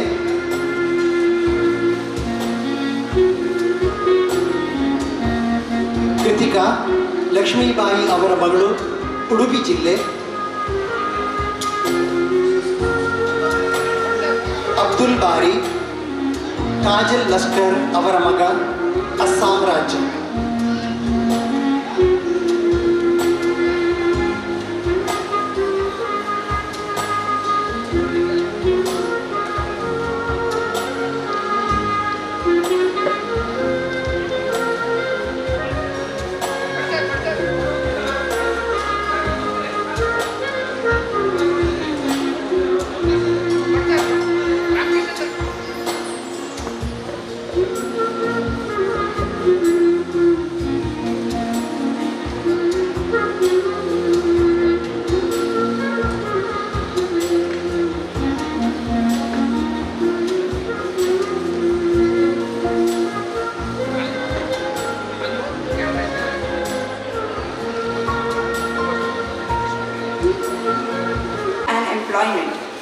ಮಹಿಳೆಯರು ಬಲಶಾಲಿಯಾದರೆ ಸಂಪೂರ್ಣ ಕುಟುಂಬದ ಜೀವನದಲ್ಲಿ ಸಂತೃಪ್ತಿ ಮೂಡಿಸಬಹುದೆಂಬ ಸದುದ್ದೇಶದಿಂದ ಅಮ್ಮನವರ ಆಶೀರ್ವಾದದೊಂದಿಗೆ ಅಮೃತಶ್ರೀ ರೂಪುಗೊಂಡಿತ್ತು. 2004ರ ಹಿಂದೂ ಮಹಾಸಾಗರದ ಸುನಾಮಿಗೆ ಪ್ರತಿಕ್ರಿಯೆಯಾಗಿ ಪ್ರಾರಂಭವಾದ ಈ ಮಹತ್ ಕಾರ್ಯ ಇಂದು ಕೇರಳ, ತಮಿಳುನಾಡು, ಕರ್ನಾಟಕ, ಆಂಧ್ರಪ್ರದೇಶ ಮತ್ತು ಮಹಾರಾಷ್ಟ್ರದಲ್ಲಿ ಹರಡಿದೆ. ಪ್ರಸ್ತುತ ಭಾರತದಲ್ಲಿ 6,000ಕ್ಕೂ ಹೆಚ್ಚು ಅಮೃತಶ್ರೀ ಸ್ವಸಹಾಯ ಗುಂಪುಗಳಿದ್ದು 1 ಲಕ್ಷಕ್ಕೂ ಹೆಚ್ಚಿನ ಮಹಿಳೆಯರು ಭಾಗವಹಿಸುತ್ತಿದ್ದಾರೆ. ಅಂಡಮಾನ್ ದ್ವೀಪಗಳಲ್ಲಿ 1,000ದಷ್ಟು ಸ್ವಸಹಾಯ ಗುಂಪುಗಳನ್ನು ಸ್ಥಾಪಿಸಲಾಗಿದೆ. ಇದರನ್ವಯ ಟೈಲರಿಂಗ್, ನರ್ಸಿಂಗ್, ಡ್ರೈವಿಂಗ್, ವಿದ್ಯಾಭ್ಯಾಸ, ಕರಕುಶಲ ತರಬೇತಿ, ಬ್ಯೂಟಿ ಪಾರ್ಲರ್ ನಿರ್ವಹಣೆ, ಕಾಗದದ ಉತ್ಪನ್ನಗಳು, ಸಿದ್ಧ ಉಡುಪುಗಳು, ಬೇಕರಿ ವಸ್ತುಗಳು, ಕೈಮಗ್ಗ, ತೆಂಗಿನ ನಾರು ತಯಾರಿಕೆ, ಉಡುಪು ತಯಾರಿಕೆ, ಕೃಷಿ, ಆಹಾರ ಸಂಸ್ಕರಣೆ ಮುಂತಾದ ಕೌಶಲಾಭಿವೃದ್ಧಿ ತರಬೇತಿಯನ್ನು ನೀಡಿ ಪ್ರಾರಂಭಿಕ ಆರ್ಥಿಕ ಸಹಾಯದೊಂದಿಗೆ ಸ್ವಾವಲಂಬನೆಯ ಬದುಕಿಗೆ ನೆರವು ನೀಡುವ ಮಹತ್ವಾಕಾಂಕ್ಷಿ ಯೋಜನೆಯಾಗಿದೆ. ಈಗ ಕಾರ್ಯಕ್ರಮ ನಡೆಸಿಕೊಳ್ಳಲು ಮಾನ್ಯ ಗಣ್ಯರಲ್ಲಿ ನಾನು ಇಲ್ಲಿ ಅಮ್ಮನ ಆಶೀರ್ವಾದಗೊಂಡು ನಮ್ರ ವಿನಂತಿಸಿ ಮಾಡುತ್ತೇನೆ. ಜ್ಯೋತಿ ಶ್ರೀನಿವಾಸ್, ಜಲಜಾ, ಸೀತಾ ಮೊಗವೀರ, ಸುಮನ, ಜ್ಯೋತಿ ಸುವರ್ಣ, ತಾರಾದೇವಿ, ಸುಗುಣ ಪೂಜಾರಿ, ಪದ್ದು ಮೊಗವೀರ, ಲಲಿತಾ, ಜ್ಯೋತಿ, ಸವಿತಾ, ಗೀತಾ ಪೈ, ಜ್ಯೋತಿ ಎಚ್, ಗುಲಾಬಿ ರಘುರಾಮ್, ಪವಿತ್ರ ಗಣಪತಿ, ಸರೋಜಾ ಮೇಷ್ಟ, ಹೇಮಾ ರಮೇಶ್ ಮೇಷ್ಟ, ಸೀತಾರಾಮ್ ಮೊಗೇರ, ನಾಗರತ್ನ ವಿಶ್ವನಾಥ್, ದೀಪಾ, ಪ್ರಮೀಳಾ, ಜ್ಯೋತಿ ಕೃಷ್ಣ, ಯಶೋಧ, ಜಯ, ಯಶೋಧ, ರೇಷ್ಮಾ, ಪದ್ಮಾವತಿ, ಆಶಾ, ಜ್ಯೋತಿ, ಸಂಗೀತ, ವನಿತಾ, ದೇವಕಿ, ರೇಖಾ, ರಜನಿ, ಸುಜಾತ, ಪೂರ್ಣಿಮಾ, ಶಾರದಾ, ಸುನೀತಾ, ಅನಿತಾ, ರತ್ನ, ರೇವತಿ, ಜಯಶ್ರೀ, ಲಕ್ಷ್ಮಿ, ಅನಿತಾ, ಗಾಯತ್ರಿ, ಜಾನಕಿ, ಶೈಲಜಾ, ಸುಮತಿ, ಮಲ್ಲಿಕಾ, ಶಾಲಿನಿ, ಆಶಾ, ಉಷಾ, ಅನಿತಾ, ರೋಹಿಣಿ, ಅಂಬಿಕಾ, ವನಿತಾ, ಯಶೋಧ, ಉಮಾವತಿಯನ್ನು ಸ್ಟೇಜ್ ಮೇಲೆ ಬರಲಿಕ್ಕೆ ಆಹ್ವಾನಿಸುತ್ತೇನೆ.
ಸಾಲಿಯಾನ್, ಗಿರಿಜಾ ಸಾಲಿಯಾನ್ ಮತ್ತು ಸಾವಿತ್ರಿ ಸಾಲಿಯಾನ್. ಹೃತ್ಪೂರ್ವಕ ಧನ್ಯವಾದಗಳು ಗಣ್ಯರೇ. ಮನಸ್ಸಿನ ಎಂಬುದು ಆಯುರ್ ಮಂಗಳೂರು ವತಿಯಿಂದ ಆರಂಭಿಸಿದ ಮಾನಸಿಕ ಆರೋಗ್ಯ ಜಾಗೃತಿ ಕಾರ್ಯಕ್ರಮ ವಿಷಯದಲ್ಲಿ ಅಮ್ಮನವರ ಆಶೀರ್ವಾದ ಪಡೆಯಲು ಪೂಜ್ಯ ಅಮ್ಮನವರ ವಾತ್ಸಲ್ಯಭರಿತ ಆಶೀರ್ವಾದಗಳೊಂದಿಗೆ ಈ ಕಾರ್ಯಕ್ರಮ ನಡೆಸಲು ಮಾನ್ಯ ನಿತೀಶ್ ಕುಮಾರ್ ಅವರನ್ನು ವಿನಂತಿಸಿಕೊಳ್ಳುತ್ತೇವೆ.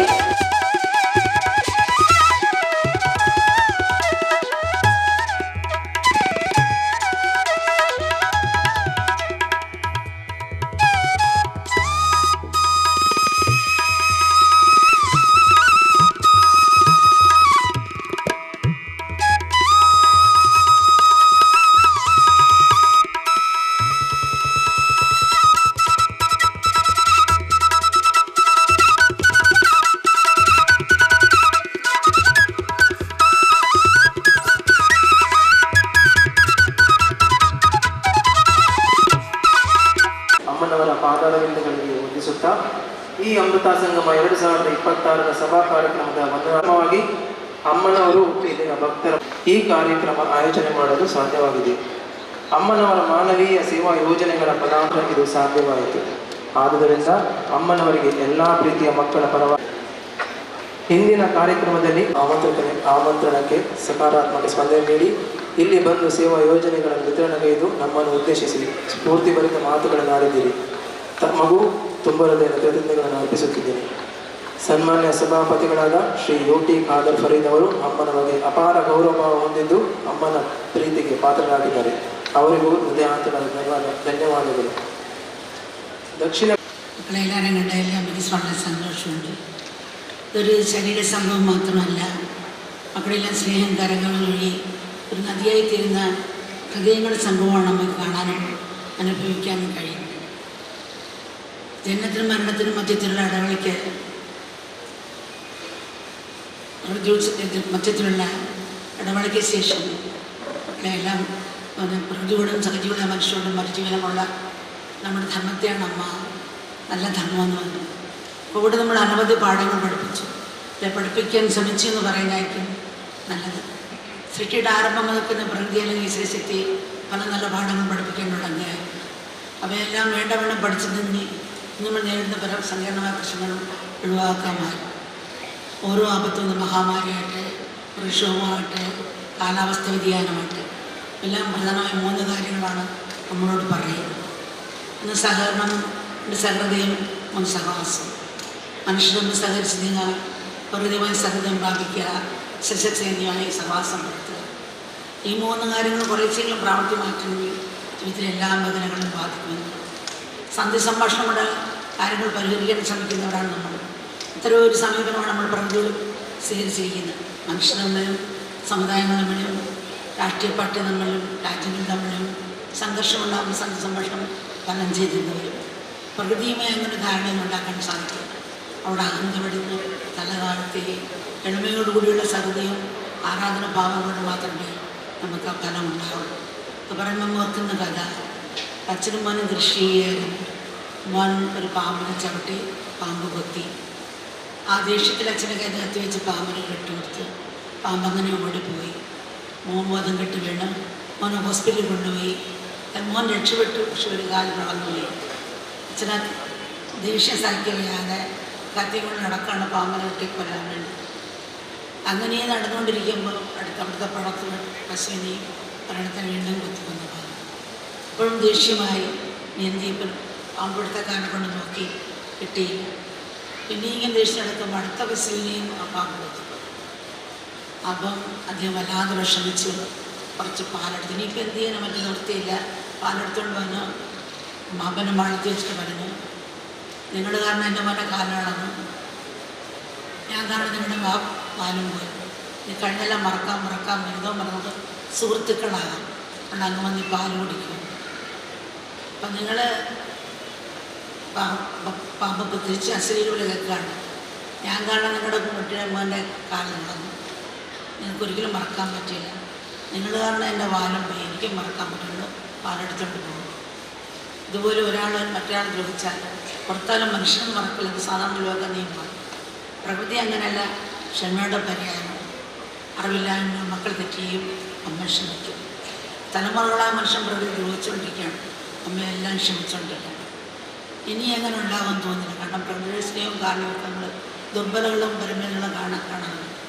ഇനി ക്ഷമിച്ചാൽ മക്കൾ നന്നാകില്ല എന്ന് തോന്നിത്തുണ്ടെങ്കിൽ പ്രകൃതിയുടെ ഒരു മഹാശക്തിയാണ്. രക്ഷിക്കാൻ കഴിവുള്ളവരെ ശിക്ഷിക്കാനും കഴിവുണ്ട്. അതുകൊണ്ട് ഇനിയെങ്കിലും പ്രകൃതി വിനയപുരം അതിനെ സ്നേഹിക്കാനും ആദരിക്കാൻ നമ്മൾ പഠിക്കും. സനാതന സൃഷ്ടിയും സൃഷ്ടാവും രണ്ടല്ല. സ്വർണ്ണത്തിലും കമ്മന്മാരുണ്ട്, കമ്മലിൽ സ്വർണ്ണമാണ്. ഈശ്വരാകാശത്ത് മാത്രമേ സകലത്തിനടുത്ത് കൂടികൊണ്ടതാണ്. ആ ഒരു ഭാവമാണ് സനാതനം നമ്മളെ പഠിപ്പിച്ചത്. അപ്പം ഒരു പ്ലെയിൻ എഞ്ചിൻ കടം പറയില്ല, സ്കൂളിലും പറക്കാൻ പറ്റിയില്ല. ഒന്നും നിസ്സാരമായിട്ടല്ല കണ്ടത്.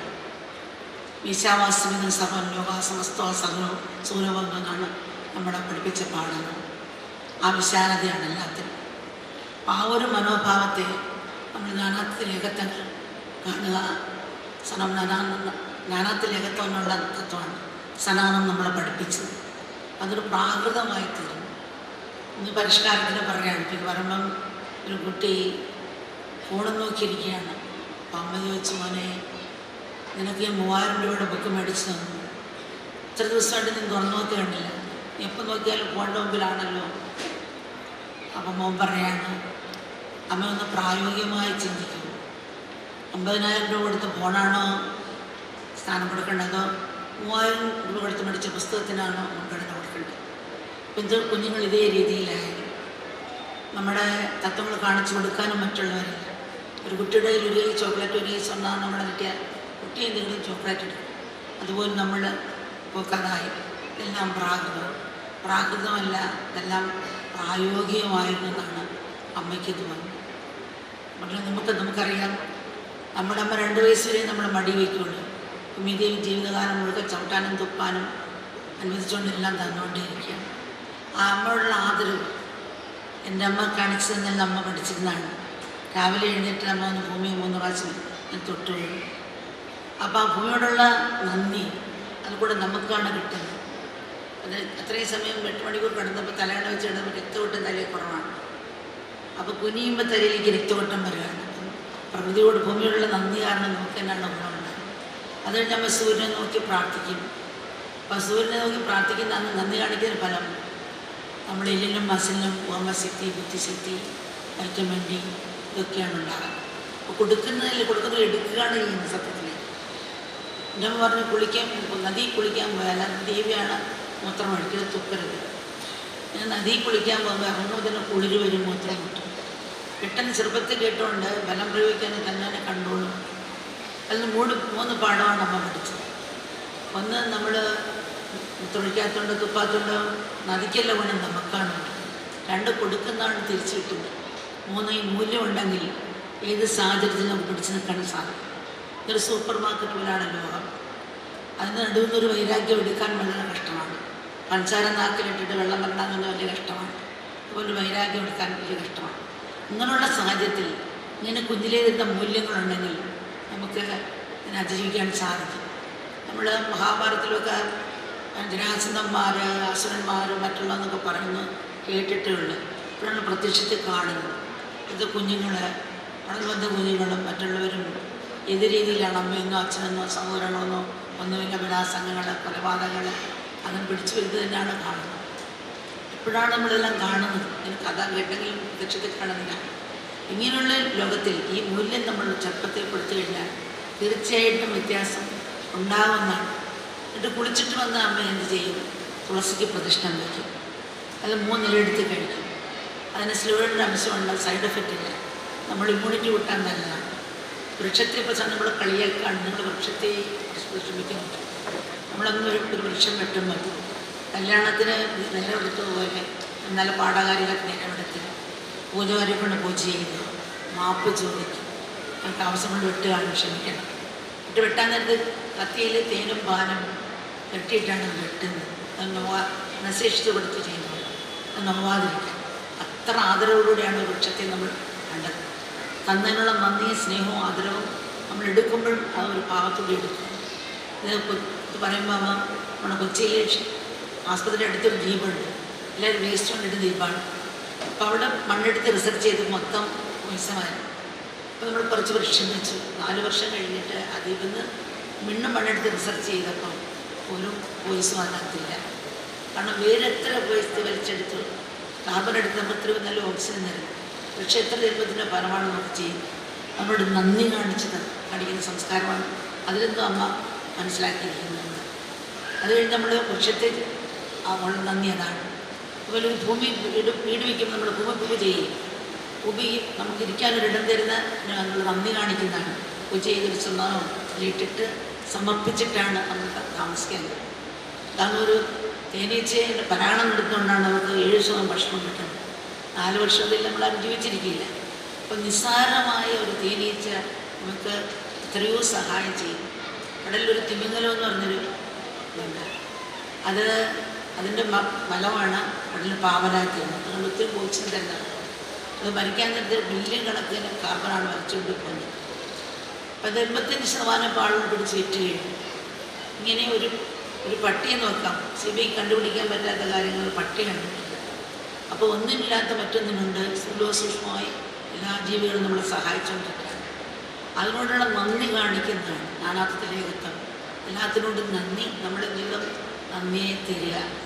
നമ്മൾ പക്ഷിയെ പോലെ പറക്കാനും മനുഷ്യത്തെ പോലെ നീന്താനും പഠിച്ചു, മനുഷ്യപ്പോലെ നടക്കാനും ജീവിക്കാനും പറഞ്ഞു വരും. കുടിയേറെ അണചേരുന്ന കുട്ടികളെ സൃഷ്ടിക്കുന്ന മരിക്കുന്നു. അതിനപ്പുറം നമ്മളെന്ത് ചെയ്യും? കുടിയേറെ മരിച്ചാൽ പിന്നെയും മണ്ണിന് വളമാകും.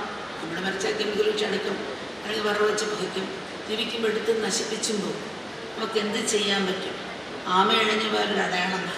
അതുപോലെ എന്തെങ്കിലും നല്ലത് ചെയ്തിട്ട് എൻ്റെ അമ്മയെ കല്യാണം കഴിച്ചുകൊണ്ട് വരുമ്പോൾ 3 പശുവിനെയും കൂടി കോകര് കൊടുത്തിരുന്നു. അപ്പോൾ അതിന് 3 ലിറ്റർ പാലിട്ട് 2 പശുവിന് 3 ലിറ്റർ പാലിട്ട് 1/2 ലിറ്റർ തൈരാക്കി എന്നിട്ട് കുറച്ചെടുത്ത് ബാക്കി വഴിയിൽ മോരാക്കി മരുന്ന് വഴി വന്ന ആൾക്കാർക്ക് കുടിക്കാൻ ഫ്രീ ആയിട്ട് വയ്ക്കും. അപ്പം അമ്മ പറയും 50 രൂപ കൊടുത്ത് പശു 100 രൂപയുടെ പാലാണ്, നല്ലൊരു പാകം പങ്കുവയ്ക്കും. അപ്പോൾ ആ ഒരു ഭാവമാണ് നമ്മുടെ അമ്മമാർ ആദരിച്ചും ജീവിച്ചും കാണിച്ചു തന്നത്. അതുകൊണ്ട് നമുക്ക് അങ്ങനെ കിട്ടിയതുകൊണ്ട് നമ്മുടെ അമ്മമാർ അതൊക്കെ ഇപ്പം നഷ്ടപ്പെട്ടുകൊണ്ട് വരികയാണ്. അപ്പം നമ്മുടെ സാധാരണ പ്രകൃതി വികൃതി സംസ്കൃതി എന്നെല്ലാം അറിയുന്നതാണ്. പ്രകൃതി മൃഗങ്ങളൊക്കെ തിരികെ കിട്ടുന്ന കഴിക്കുന്നു. വികൃതി മനുഷ്യമായ നമ്മൾ വികസിച്ച് നമ്മൾ നമുക്ക് കിട്ടി കഴിക്കുന്നത് പിടിച്ചു പറിച്ചും കഴിക്കുന്നു. സംസ്കൃതി നമുക്ക് വെച്ച് പങ്കുവെച്ചിരിക്കുക. ആ സംസ്കൃതിയിൽ കൊണ്ടുവരാൻ മൂല്യങ്ങൾ നിലനിർത്തേണ്ട അത്യാവശ്യമാണ്. അത് അമ്മമാർ ശ്രദ്ധിച്ചിരിക്കണം. കൂടുതൽ സമയം എടുക്കുന്നതുകൊണ്ട് അമ്മ കുറച്ച് പറയും, വിശദീകരിച്ച് പറയും. ക്ഷമിക്കണം, മലയാളി മക്കളൊന്ന് ക്ഷമിക്കണം. എഴുതി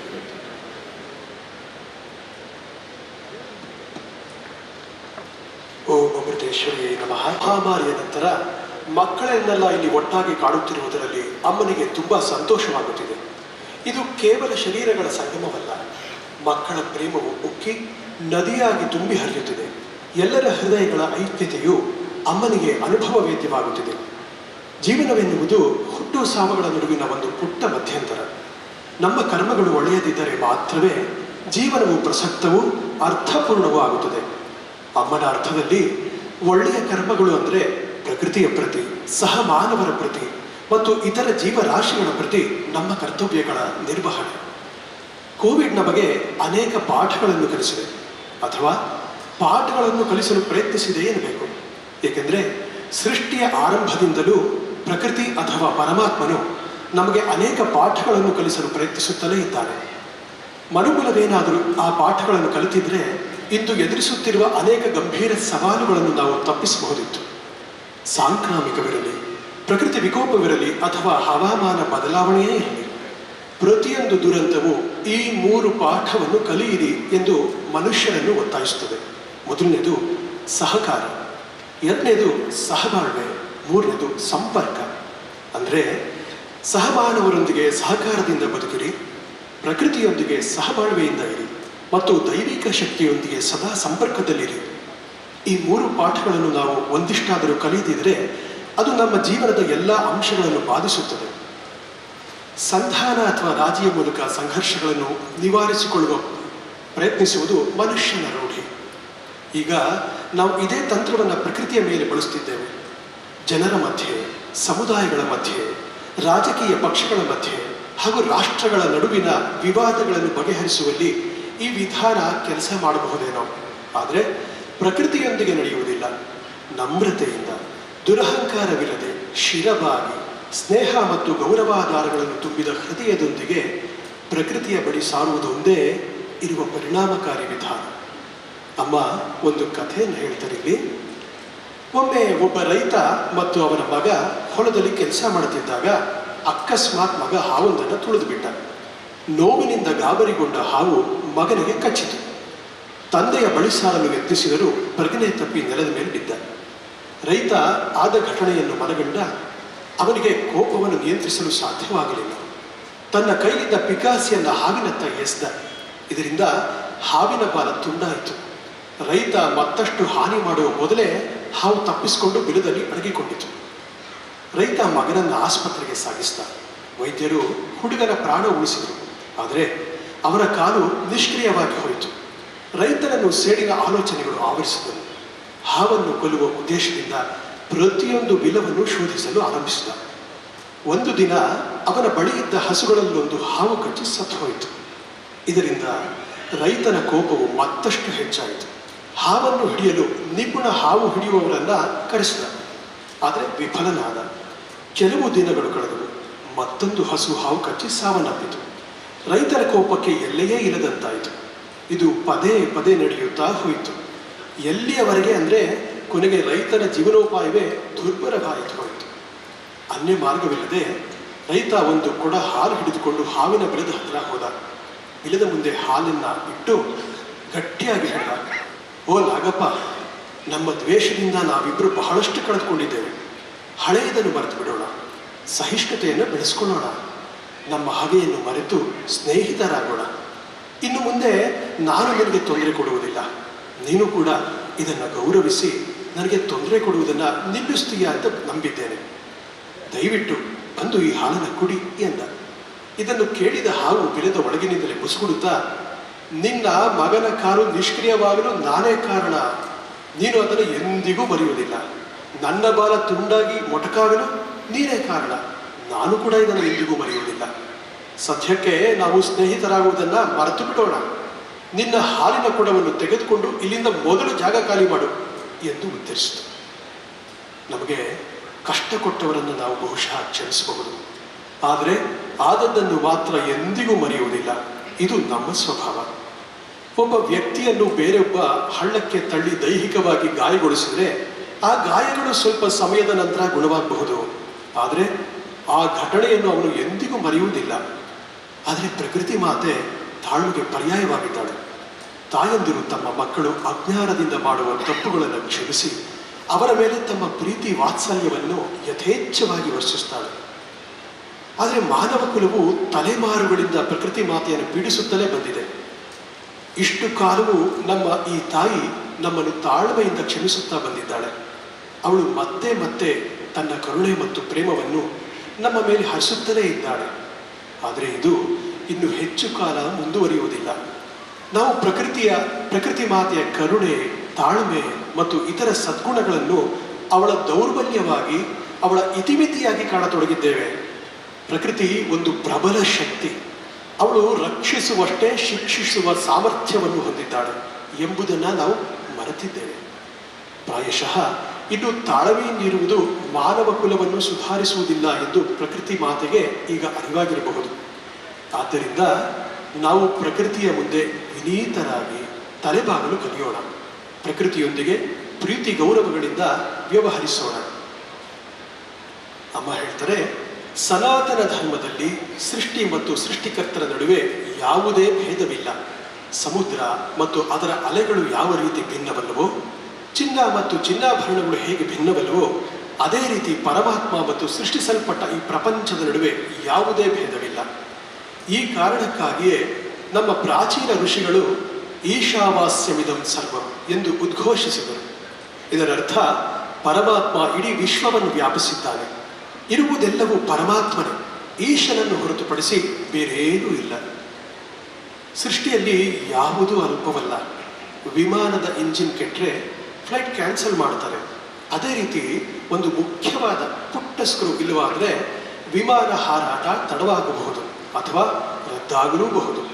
ಪ್ರತಿಯೊಂದನ್ನು ಭಗವಂತನಂತೆ ಭಾವಿಸಿ ಎಲ್ಲರನ್ನು ಪ್ರೀತಿಸಿ ನಾವು ಸೇವೆ ಮಾಡಬೇಕು. ನಮ್ಮ ಪೂರ್ವಜರು ಪ್ರಕೃತಿಗೆ ಬಹಳ ಅನಿಯೋಜ್ಯವಾಗಿ ಬದುಕುತ್ತಿದ್ದರು. ಕೃತಜ್ಞತಾ ಭಾವದಿಂದ ಪ್ರಕೃತಿಯನ್ನು ಗೌರವಿಸುತ್ತಿದ್ದರು. ಇಂದಿನ ಮಕ್ಕಳ ಮನೋಭಾವದ ಕುರಿತು ಅಮ್ಮ ಈ ರೀತಿ ಹೇಳ್ತಾರೆ, ನಾವು ಪ್ರಪಂಚವನ್ನು ನೋಡಿದಾಗ ಅನೇಕರು ಪ್ರಕೃತಿಯಿಂದ ದೂರವಾಗಿದ್ದಾರೆ ಮತ್ತು ತಮ್ಮ ಗ್ಯಾಡ್ಜೆಟ್ಗಳಲ್ಲಿ ಸಂಪೂರ್ಣವಾಗಿ ಮುಳುಗಿ ಹೋಗಿದ್ದಾರೆ ಎಂಬುದನ್ನು ಕಾಣಬಹುದು. ಮೊಬೈಲ್ ಫೋನ್ನಲ್ಲಿ ಮುಳುಗಿದ್ದ ತನ್ನ ಮಗನನ್ನು ತಾಯಿಯೊಬ್ಬಳು, ನಿನ್ನ ಹತ್ರ 3,000 ರೂಪಾಯಿ ಬೆಲೆಯ ಟೆಕ್ಸ್ಟ್ ಬುಕ್ಸ್ಗಳಿವೆ ಕಣೋ, ಅವುಗಳಲ್ಲಿ ಒಂದನ್ನಾದರೂ ಯಾವತ್ತಾದರೂ ತೆರೆದು ಒಮ್ಮೆ ನೋಡಿದ್ಯೇನೋ ಎಂದು ಬೈದರು. ಅದಕ್ಕೆ ಮಗ, ಅಮ್ಮ ಪ್ರಾಕ್ಟಿಕಲ್ ಆಗಿ ಯೋಚನೆ ಮಾಡೋದು ಕಲಿಯಮ್ಮ, ನನ್ನ ಫೋನ್ ಬೆಲೆ 50,000 ರೂಪಾಯಿ, ನಾನೀಗ 3,000 ವಸ್ತುಗೆ ಬೆಲೆ ಕೊಡ್ಲಾ ಅಥವಾ 50,000 ವಸ್ತುಗೆ ಬೆಲೆ ಕೊಡ್ಲಾ, ನೀನೇ ಹೇಳು ಎಂದ. ಇತ್ತೀಚಿನ ದಿನಗಳಲ್ಲಿ ಯುವ ಪೀಳಿಗೆಯು ಗ್ಯಾಡ್ಜೆಟ್ಗಳಲ್ಲಿ ಈ ಮಟ್ಟಿಗೆ ಅಂಟಿಕೊಂಡು ಬಿಟ್ಟಿದ್ದಾರೆ. ನಾವು ಒಂದು ಮಗುವಿನ ಮುಂದೆ ಚಾಕ್ಲೇಟು ಹಾಗೂ ಚಿನ್ನದ ನಾಣ್ಯಗಳ ಪಾತ್ರೆ ಇಟ್ಟರೆ ಮಗು ಯಾವ ಪಾತ್ರೆಯನ್ನು ಆರಿಸಿಕೊಳ್ತದೆ? ನಿಸ್ಸಂದೇಹವಾಗಿಯೂ ಮಗು ಚಾಕ್ಲೇಟನ್ನೇ ಆರಿಸಿಕೊಳ್ಳುತ್ತದೆ. ಏಕೆಂದರೆ ಚಿನ್ನದಿಂದ ಎಷ್ಟೋ ಚಾಕ್ಲೇಟ್ಗಳನ್ನು ಖರೀದಿಸಬಹುದೆಂಬ ಕಲ್ಪನೆ ಅಥವಾ ಅದರ ಮೌಲ್ಯ ಮಗುವಿಗೆ ತಿಳಿದಿರುವುದಿಲ್ಲ. ಅದೇ ರೀತಿ ನಾವು ಕೂಡ ಲೌಕಿಕ ಭೋಗಗಳೇ ಶಾಶ್ವತ ಸುಖ ನೀಡುತ್ತದೆ ಎಂದು ಭಾವಿಸಿ ಅವುಗಳ ಬೆನ್ನಟ್ಟುತ್ತಿದ್ದೇವೆ. ಅಮ್ಮ ಈಗ ಸನಾತನ ಧರ್ಮದ ಬಗ್ಗೆ ಮುಂದುವರಿಸ್ತಾ ಹೇಳ್ತಾ ಇದ್ದಾರೆ, ಇಂದು ಅನೇಕ ಜನರು ಸನಾತನ ಧರ್ಮದ ಪ್ರಾಚೀನ ಆಚಾರ ವಿಚಾರಗಳನ್ನು ಆದಿಮ ಅಥವಾ ಅವೈಜ್ಞಾನಿಕ ಅಥವಾ ಕುರುಡು ಭಕ್ತಿಯ ಪ್ರಕಟಣೆ ಎಂದು ಭಾವಿಸ್ತಾರೆ. ಆದರೆ ವಾಸ್ತವವೇನೆಂದರೆ ಈ ಆಚಾರಗಳು ವೈಜ್ಞಾನಿಕವೂ ಅತ್ಯಂತ ಪ್ರಾಯೋಗಿಕವೂ ಆಗಿದ್ರು. ನಮ್ಮ ಪೂರ್ವಜರು ಇಡೀ ಪ್ರಕೃತಿಯ ಬಗ್ಗೆ ಆಳವಾದ ಕೃತಜ್ಞತೆಯನ್ನು ಹೊಂದಿದ್ರು. ಬೆಳಿಗ್ಗೆ ಎದ್ದ ಕೂಡಲೇ ಅಮ್ಮನ ತಾಯಿ ದಮಯಂತಿ ಅಮ್ಮ ಭೂಮಿಯನ್ನು 3 ಬಾರಿ ಮುಟ್ಟಿ ನಮಸ್ಕರಿಸುತ್ತಿದ್ರು. ನಮ್ಮ ಹೆತ್ತ ತಾಯಿ ನಮ್ಮನ್ನು 2 ವರ್ಷ ವಯಸ್ಸಿನವರೆಗೆ ತನ್ನ ಮಡಿಲಲ್ಲಿ ಕೂರಿಸಿಕೊಳ್ಳಬಹುದು.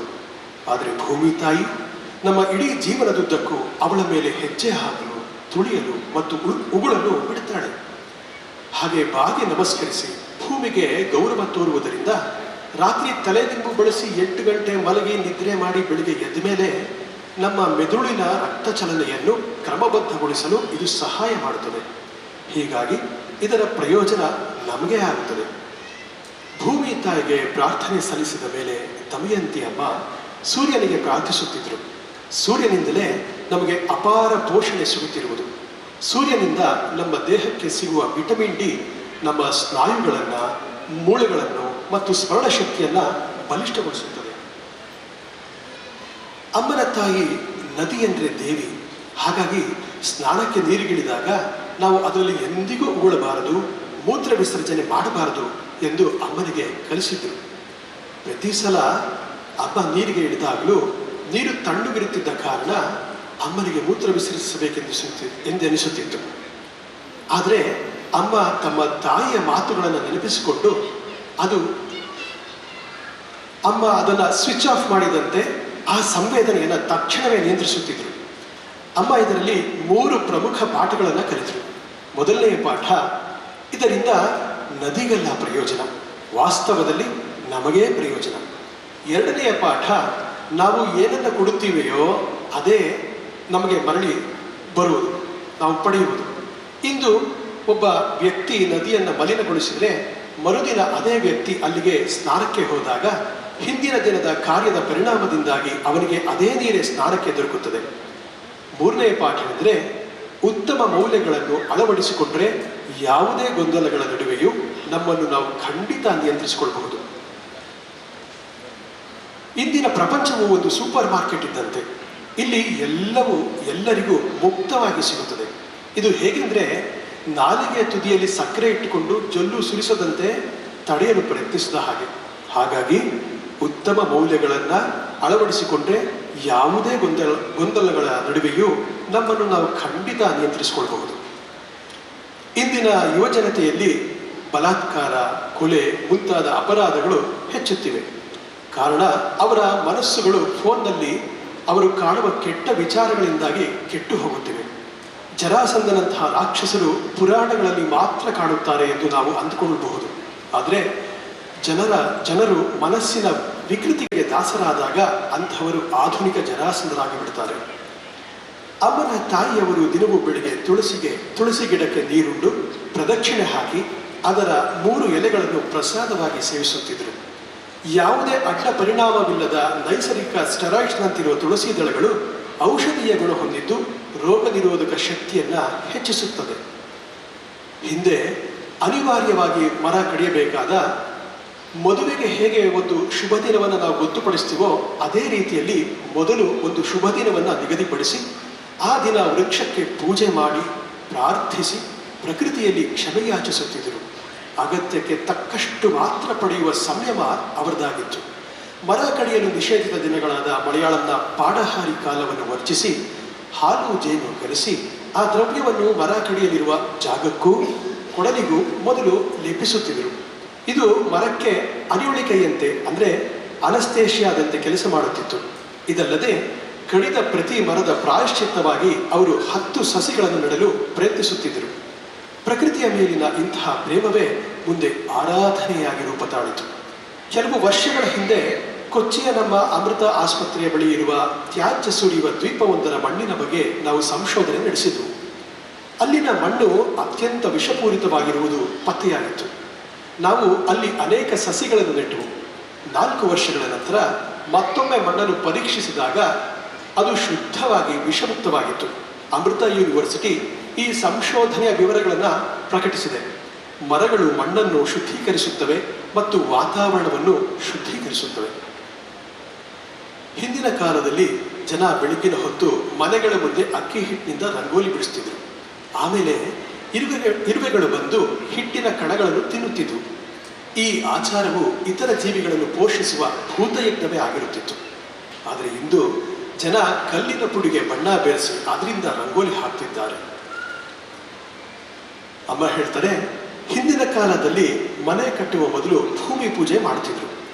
ನಮಗೊಂದು ಮನೆಗೆ ಜಾಗ ಕೊಟ್ಟ ಭೂಮಿ ತಾಯಿಗೆ ಪೂಜೆಯ ಮೂಲಕ ಕೃತಜ್ಞತೆಯನ್ನು ಅರ್ಪಿಸುತ್ತಿದ್ರು.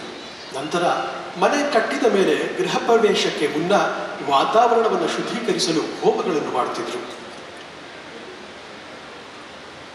ಜಗತ್ತಿನ 70 ಶತಮಾನ ಆಹಾರ ಉತ್ಪಾದನೆಗೆ ಸಹಕರಿಸುತ್ತಿರುವ ಜೇನುದುಂಬಿಗಳು ಅದರ ಕುರಿತು ಅಮ್ಮ ಹೇಳ್ತಾರೆ ನಮಗೆ ಉಪಯುಕ್ತವೆನಿಸಿದ ಸುಮಾರು 70 ಶತಮಾನ ಸಸ್ಯಗಳಲ್ಲಿ ಪರಾಗಸ್ಪರ್ಶ ಪ್ರಕ್ರಿಯೆಯನ್ನು ಜೇನುದುಂಬಿಗಳು ಮತ್ತಿತರ ಕೀಟಗಳೇ ಮಾಡುತ್ತಿರುವುದು. ಆದರೆ ಇಂದು ಅವುಗಳ ಸಂಖ್ಯೆ ಕ್ಷೀಣಿಸುತ್ತಿದೆ. ಜಗತ್ತಿನ 70 ಶತಮಾನಗಳ ಆಹಾರ ಉತ್ಪಾದನೆಗೆ ಸಹಕರಿಸುತ್ತಿರುವ ಜೇನುದುಂಬಿಗಳು ಏನಾದರೂ ನಿರ್ವಂಶವಾದರೆ ಮನುಷ್ಯರು ಅಲ್ಲಿಂದಾಚೆಗೆ 4 ವರ್ಷಗಳಿಂದ ಹೆಚ್ಚು ಕಾಲ ಬದುಕಿರುವುದಿಲ್ಲ. ಬ್ಲೂ ವೇಲ್ಸ್, ನೀಲಿ ತಿಮಿಂಗಲಗಳ ಉದಾಹರಣೆಯನ್ನ ಇಲ್ಲಿ ತೆಗೆದುಕೊಳ್ಳೋಣ. ಸಾಗರದ ಜೀವ ಸಂಕುಲವನ್ನು ಪೋಷಿಸುತ್ತಿರುವಲ್ಲಿ ತಿಮಿಂಗಳಗಳ ಅದ್ಭುತ ಪಾತ್ರವನ್ನೇ ವಹಿಸುತ್ತವೆ. ಅವು ಸಾಗರದ ಆಳದಿಂದ ಪೋಷಕಾಂಶಗಳನ್ನು ಮೇಲ್ಮೈಗೆ ಹೊತ್ತು ತರುತ್ತವೆ ಮತ್ತು ಅದರ ಮಲವು ಸಾಗರದ ಮೇಲ್ಮೈ ಹತ್ತಿರ ವಾಸಿಸುವ ಫೈಟೋಪ್ಲಾಂಕ್ಟನ್ ಎಂಬ ಸಸ್ಯಗಳಿಗೆ ಪೋಷಕಾಂಶವನ್ನು ಕೊಡುತ್ತದೆ. ಕಾರ್ಬನ್ ಡೈಆಕ್ಸೈಡ್ ಹೀರಿಕೊಂಡು ಆಕ್ಸಿಜನ್ ಹೊರಬಿಡುವ ಫೈಟೋಪ್ಲಾಂಕ್ಟನ್ ನೀರನ್ನು ಶುದ್ಧೀಕರಿಸುವುದು ಮಾತ್ರವಲ್ಲ, ಪ್ರಮುಖ ಪಾತ್ರವನ್ನು ಕೂಡ ವಹಿಸಿದೆ. ಅವು ಸತ್ತಾಗ ತನ್ನೊಂದಿಗೆ ಟನ್ನುಗಟ್ಟಲೆ ಕಾರ್ಬನ್ ಸೆಳೆದುಕೊಂಡು ಸಾಗರದ ತಳಕ್ಕೆ ಮುಳುಗುತ್ತದೆ. ಆದರೆ ಮನುಷ್ಯರಾದ ನಾವು ಏನು ಮಾಡ್ತಿದ್ದೇವೆ? ನಾವು ಪ್ರಕೃತಿಯನ್ನು ನಾಶ ಮಾಡುವುದು ಮಾತ್ರವಲ್ಲ, ಪ್ರಕೃತಿಯನ್ನು ರಕ್ಷಿಸುವ ಹಾಗೂ ಜೀವ ಸಂಕುಲವನ್ನು ಪೋಷಿಸುವ ತಿಮಿಂಗಳದಂತಹ ಜೀವಿಗಳನ್ನು ಕೊಲ್ಲುತ್ತಿದ್ದೇವೆ. ಇತ್ತೀಚಿನ ದಿನಗಳಲ್ಲಿ ತಿಮಿಂಗಳವನ್ನು ಕೊಲ್ಲುವುದು ಅತಿಯಾದ ಕಾರಣ ಈಗ ಜಗತ್ತಿನಲ್ಲಿ ಕೇವಲ 15% ಮಾತ್ರ ಉಳಿದಿವೆ. ಅಮ್ಮ ಹೇಳ್ತಾರೆ, ಸಾಮಾನ್ಯವಾಗಿ ಮನುಷ್ಯ ಪ್ರಾಣಿಗಳಿಗಿಂತ ತಾನೇ ಶ್ರೇಷ್ಠನೆಂದು ಭಾವಿಸುತ್ತಾನೆ. ಆದರೆ ಪ್ರಾಣಿಗಳು ಮಾಡಬಲ್ಲ ಎಷ್ಟು ಅದ್ಭುತ ಕೆಲಸಗಳು ಮನುಷ್ಯರಿಗೆ ಅಸಾಧ್ಯ. ಉದಾಹರಣೆಗೆ ಅತ್ಯಾಧುನಿಕ ಯಂತ್ರಗಳನ್ನು ಬಳಸಿಯೂ ಸಹ CBIನಂತಹ ತನಿಖಾ ಸಂಸ್ಥೆಗಳಿಗೂ ಪತ್ತೆ ಹಚ್ಚಲಾಗದ ಬಾಂಬ್ ಮತ್ತು ಮಾದಕ ದ್ರವ್ಯಗಳನ್ನು ಶ್ವಾನದಳಗಳು ಕೇವಲ ತಮ್ಮ ಮೂಸುವ ಶಕ್ತಿಯಿಂದಲೇ ಪತ್ತೆ ಹಚ್ಚುತ್ತವೆ. ಅಮ್ಮ ಹೇಳ್ತಾರೆ, ಮನುಷ್ಯನು ಹಕ್ಕಿಯಂತೆ ಹಾರುವುದನ್ನು ಕಲಿತಿದ್ದಾನೆ, ಮೀನಿನಂತೆ ಈಜುವುದನ್ನು ಕಲಿತಿದ್ದಾನೆ. ಆದರೆ ಮನುಷ್ಯನಂತೆ ಬದುಕುವುದನ್ನು ಮಾತ್ರ ಮರೆತು ಬಿಟ್ಟಿದ್ದಾನೆ. ಮಾನವ ಜನ್ಮವನ್ನು ಕೇವಲ ಊಟ, ನಿದ್ರೆ ಮತ್ತು ಸಂತಾನೋತ್ಪತ್ತಿಗಾಗಿ ಮಾತ್ರ ಬಳಸಿದರೆ ನಮಗೂ ಒಂದು ಎರೆಹುಳುವಿಗೂ ಏನು ವ್ಯತ್ಯಾಸ? ಒಂದು ಎರೆಹುಳು ಕೂಡ ಈ ಎಲ್ಲ ಕಾರ್ಯಗಳನ್ನು ಮಾಡುತ್ತದೆ. ಕನಿಷ್ಠ ಪಕ್ಷ ಎರೆಹುಳು ತನ್ನ ಜೀವಿತಾವಧಿಯಲ್ಲಿ ಮಣ್ಣನ್ನು ಫಲವತ್ತಾಗಿಸುತ್ತದೆ. ಆದರೆ ಮನುಷ್ಯರು ಬದುಕಿರುವಾಗ ಪ್ರಕೃತಿಯನ್ನು ಶೋಷಿಸುತ್ತಾರೆ, ಸತ್ತಾಗಲು ಪರಿಸರವನ್ನು ಕಲುಷಿತಗೊಳಿಸುತ್ತಾರೆ. ಶವವನ್ನು ಸುಟ್ಟಾಗ ಅದು ವಾತಾವರಣವನ್ನು ಕಲುಷಿತಗೊಳಿಸುತ್ತದೆ. ಹೂಳಿದಾಗ ಅದರ ಜೊತೆಗೆ ಹಾಕುವ ರಾಸಾಯನಿಕಗಳಿಂದಾಗಿ ಮಣ್ಣನ್ನು ಕಲುಷಿತಗೊಳಿಸುತ್ತದೆ. ಆಮೆ ನಡೆದಾಗ ಮರಳಿನ ಮೇಲೆ ತನ್ನ ಹೆಜ್ಜೆಯ ಗುರುತನ್ನು ಬಿಟ್ಟು ಹೋಗುತ್ತದೆ. ಅಮ್ಮ ಹೇಳ್ತಾರೆ, ಇದೇ ರೀತಿ ನಾವು ಈ ಜಗತ್ತಿನಿಂದ ಮರೆಯಾಗುವ ಮುನ್ನ ಒಳ್ಳೆಯ ನೆನಪುಗಳ ಹೆಜ್ಜೆ ಗುರುತುಗಳನ್ನು ಬಿಟ್ಟು ಹೋಗಲು ಪ್ರಯತ್ನಿಸಬೇಕು. ಅಮ್ಮ ಮುಂದುವರಿಸ್ತಾ ಹೇಳ್ತಾ ಇದ್ದಾರೆ, ಅಮ್ಮನ ತಾಯಿ ದಮಯಂತಿ ಅಮ್ಮ ಮದುವೆಯಾದಾಗ ತವರು ಮನೆಯವರು ವರದಕ್ಷಿಣೆಯಾಗಿ 2 ಹಸುಗಳನ್ನು ಕೊಟ್ಟಿದ್ರು. ದಮಯಂತಿ ಅಮ್ಮ ಹಾಲಿನ ಒಂದು ಭಾಗದಿಂದ ಮಜ್ಜಿಗೆಯನ್ನು ತಯಾರಿಸಿ ದಾರಿಯಲ್ಲಿ ಹೋಗುವ ಪ್ರಯಾಣಿಕರು ತಮ್ಮ ಬಾಯಾರಿಕೆಯನ್ನು ಉಚಿತವಾಗಿ ತಣಿಸಿಕೊಳ್ಳಲಿ ಎಂಬ ಉದ್ದೇಶದಿಂದ ರಸ್ತೆಯ ಬದಿಯಲ್ಲಿ ಇಡುತ್ತಿದ್ರು. ದಮಯಂತಿ ಅಮ್ಮ ಹೇಳುತ್ತಿದ್ರು, ನಾವು ಹಸುಗಳಿಗೆ 50 ರೂಪಾಯಿ ಮೌಲ್ಯದ ಮೇವನ್ನು ನೀಡುತ್ತೇವೆ, ಅವು ನಮಗೆ 100 ರೂಪಾಯಿ ಮೌಲ್ಯದ ಹಾಲನ್ನು ನೀಡುತ್ತದೆ. ಈ 50 ರೂಪಾಯಿ ಲಾಭದಲ್ಲಿ ಕನಿಷ್ಠ 10 ರೂಪಾಯಿ ಆದರೂ ಸಮಾಜಕ್ಕೆ ಮರಳಿ ಹೋಗಬೇಕು ಎಂದು ಹೇಳುತ್ತಿದ್ರು. ಹೀಗೆ ನಮ್ಮ ಹಿರಿಯರಲ್ಲಿ ಹಂಚಿಕೊಂಡು ಬಾಳಬೇಕೆನ್ನುವ ಸಂಸ್ಕೃತಿ ಇತ್ತು. ಆದರೆ ಇಂದು ಅದು ಮರೆಯಾಗಿದೆ. ಅಮ್ಮ ಹೇಳ್ತಾರೆ, 3 ವಿಧದ ಜನರಿದ್ದಾರೆ. ಒಂದು ಪ್ರಕೃತಿ, ಇನ್ನೊಂದು ವಿಕೃತಿ ಮತ್ತು 3ನೇದು ಸಂಸ್ಕೃತಿ. ಪ್ರಕೃತಿ ಅಂದರೆ ಇಂಥವರು ತಮ್ಮ ಪಾಲಿಗೆ ಬಂದದ್ದನ್ನು ತೆಗೆದುಕೊಳ್ಳುತ್ತಾರೆ, ಅದನ್ನು ತಮಗಾಗಿ ಮಾತ್ರ ಬಳಸಿಕೊಳ್ತಾರೆ. ವಿಕೃತಿ ಮನೋಭಾವದ ಜನರು ತಮ್ಮ ಪಾಲಿನದ್ದನ್ನು ಮಾತ್ರವಲ್ಲ, ಇತರರ ಪಾಲಿನದ್ದನ್ನು ದೋಚುತ್ತಾರೆ. ಸಂಸ್ಕೃತಿ ಜನರು ಇಂಥವರು ತಮಗೆ ಏನು ದೊರೆತರೂ ಅದನ್ನು ಇತರರೊಂದಿಗೆ ಹಂಚಿಕೊಳ್ಳುತ್ತಾರೆ.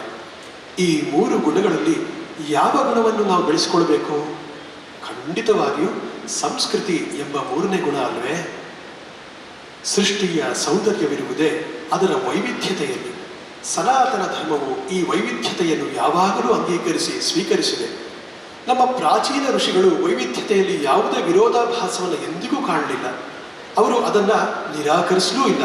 ಏಕೆಂದರೆ ವಿಶ್ವದ ವೈವಿಧ್ಯತೆಯನ್ನು ಆ ಒಂದೇ ಪರಮಸತ್ಯದ ವಿವಿಧ ನಾಮರೂಪಗಳಾಗಿ ಅನುಭವಿಸುವ ಜ್ಞಾನ ಅವರಲ್ಲಿತ್ತು. ಭಿನ್ನಾಭಿಪ್ರಾಯಗಳನ್ನು, ಟೀಕೆಗಳನ್ನು ನಾವು ತೆರೆದ ಮನಸ್ಸಿನಿಂದ ಸ್ವಾಗತಿಸಿ ಸ್ವೀಕರಿಸುವಂತಾದಾಗ ಮಾತ್ರ ನಿಜವಾದ ಮಿತ್ರತ್ವ ಆರಂಭವಾಗುತ್ತದೆ. ಇಂಥ ಮಿತ್ರತ್ವದಿಂದಲೇ ಸಹಕಾರ, ಸಹಬಾಳ್ವೆ ಎಂಬ ತತ್ವ ಸಾಕಾರವಾಗುತ್ತದೆ. ಈ ಭೂಮಿಯನ್ನು, ಇದರ ನೈಸರ್ಗಿಕ ಸಂಪನ್ಮೂಲಗಳನ್ನು ಮತ್ತೆಲ್ಲ ಸಂಪತ್ತನ್ನು ಇತರ ಮನುಷ್ಯರೊಂದಿಗೆ ಹಾಗೂ ಇತರ ಜೀವಿಗಳೊಂದಿಗೆ ಹಂಚಿಕೊಳ್ಳಬೇಕು ಎಂಬ ಬೋಧದ ಮೇಲೆ ನಿಜವಾದ ಸಹಕಾರ, ಸಹಬಾಳ್ವೆಗಳು ರೂಪ ತಾಳುತ್ತದೆ. ವಿರೋಧಗಳೇ ಇಲ್ಲದ ಜಾಗ ಪ್ರಪಂಚದಲ್ಲಿ ಯಾವುದಾದ್ರೂ ಇದೆಯೇ? ನಮ್ಮ ನಡೆ ನುಡಿಯ ವಿಷಯದಲ್ಲೇ ನಾವು ವಿರೋಧಾಭಾಸಗಳನ್ನು ಕಾಣುವುದಿಲ್ಲವೇ? 4 ಜನರಿರುವ ಒಂದು ಕುಟುಂಬದಲ್ಲಿ 4 ದೃಷ್ಟಿಕೋನಗಳು ಮಾತ್ರವಲ್ಲ, 400 ದೃಷ್ಟಿಕೋನಗಳು ಎದುರಾಗಬಹುದು.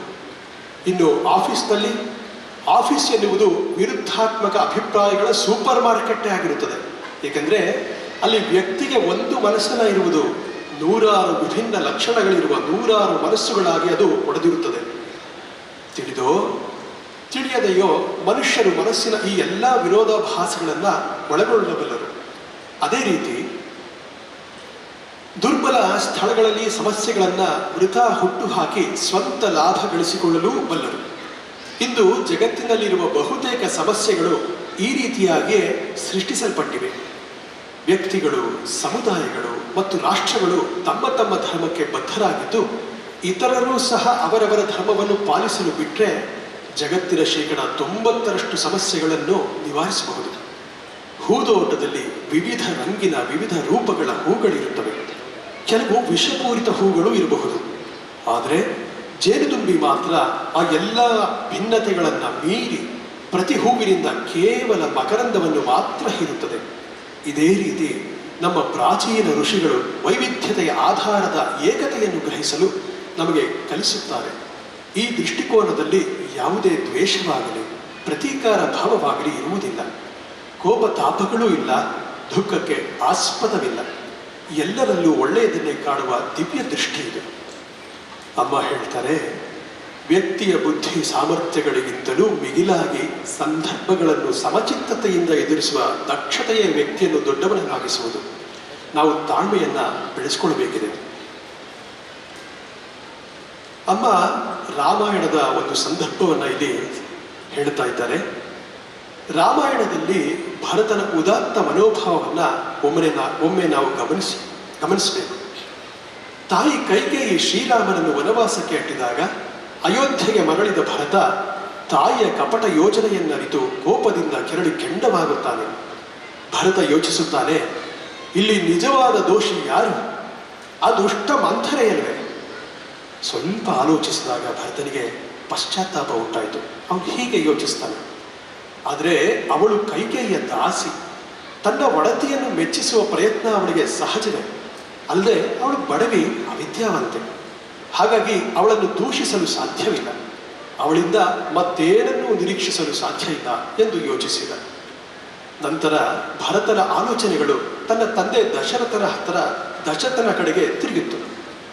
ತಂದೆ ಸ್ವಂತ ಮಗನನ್ನೇ ಕಾಡಿಗೆ ಅಟ್ಟುವಷ್ಟು ಕ್ರೂರಿ ಹೇಗಾದ? ನನ್ನ ಅಣ್ಣನನ್ನು ವನವಾಸಕ್ಕೆ ಕಳುಹಿಸಬಾರದಿತ್ತು. ಆದರೆ ಮತ್ತೆ ಸ್ವಲ್ಪ ಆಲೋಚಿಸಿದಾಗ ಭರತನಿಗೆ ಮತ್ತೆ ಪಶ್ಚಾತ್ತಾಪ ಉಂಟಾಯಿತು. ತನ್ನ ಪ್ರಾಣವನ್ನು ಅಂದು ರಣಭೂಮಿಯಲ್ಲಿ ಉಳಿಸಿದ ತಾಯಿ ಕೈಕೇಯಿಗೆ ದಶರಥ ಕೊಟ್ಟ ವರಗಳನ್ನು ನೆರವೇರಿಸಿ ಧರ್ಮದ ಪಾಲನೆ ಮಾಡಿದ್ದಾನಷ್ಟೇ. ಅಲ್ಲದೆ ಅಂದು ನೀಡಿದ ಆ ವರಗಳನ್ನು ಇಂದು ಈ ರೀತಿಯಲ್ಲಿ ತಾಯಿ ಕೈಕೇಯಿ ಬಳಸಿಕೊಳ್ಳುತ್ತಾಳೆ ಅಂತ ಅವನಿಗೆ ಹೇಗೆ ತಾನೇ ತಿಳಿಯಬೇಕು?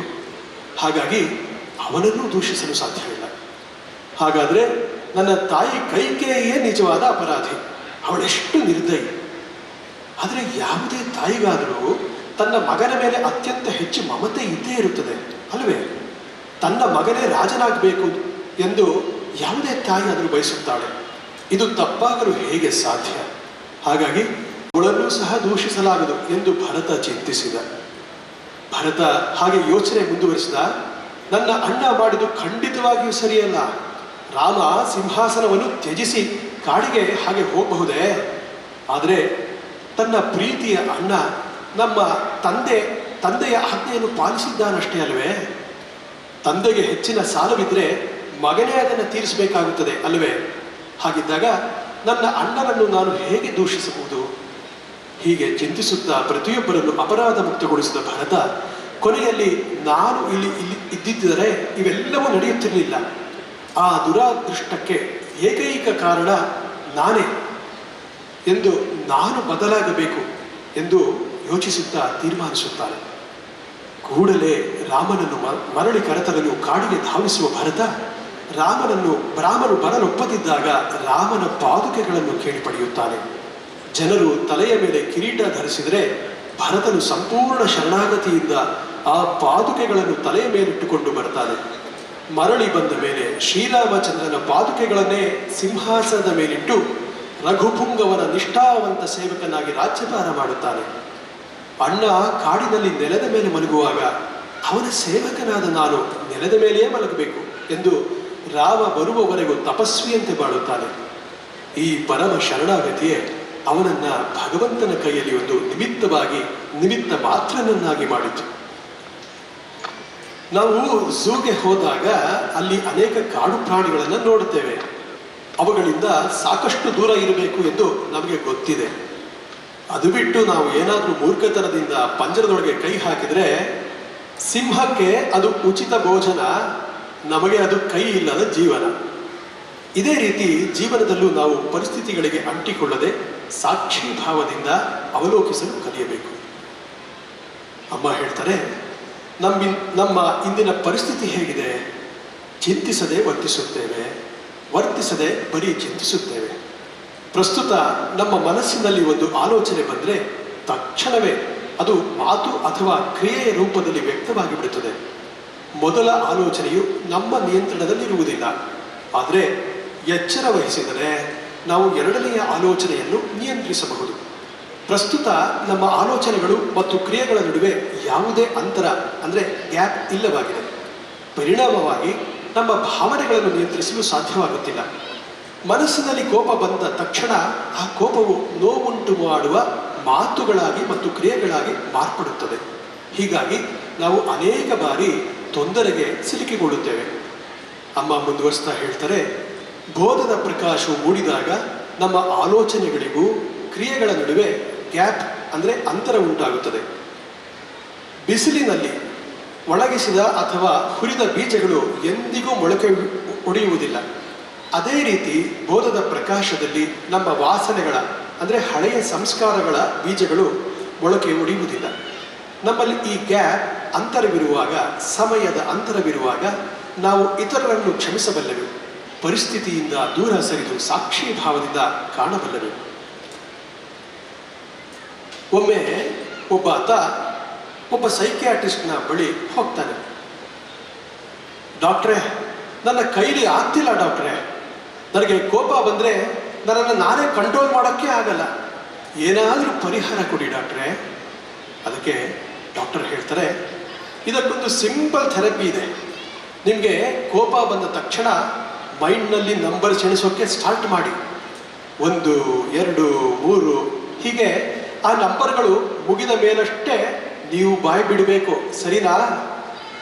ಪೇಷಂಟ್ ಹೇಳ್ದ, ಓಹೋ ಹೌದಾ ಡಾಕ್ಟ್ರೇ, ಎಷ್ಟು ಅಂತ ಎಣಿಸ್ಬೇಕು ಡಾಕ್ಟ್ರೇ?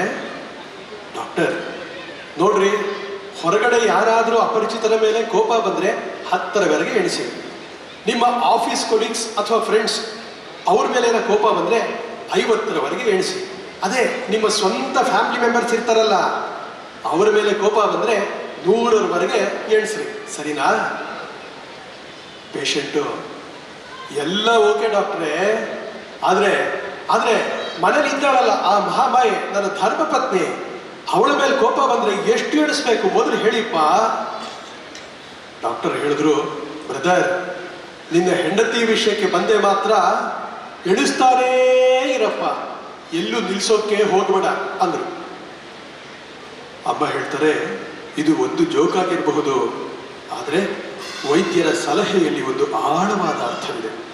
ಯಾವುದೇ ಪರಿಸ್ಥಿತಿಗೆ ತಕ್ಷಣ ಪ್ರತಿಕ್ರಿಯಿಸುವ ಮುನ್ನ ನಾವು ಸ್ವಲ್ಪ ತಡೆಯಬೇಕು.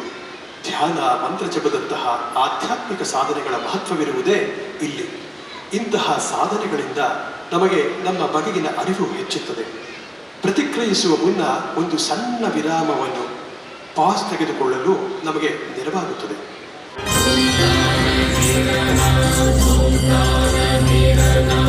ಅಪ್ಪಟ್ಟ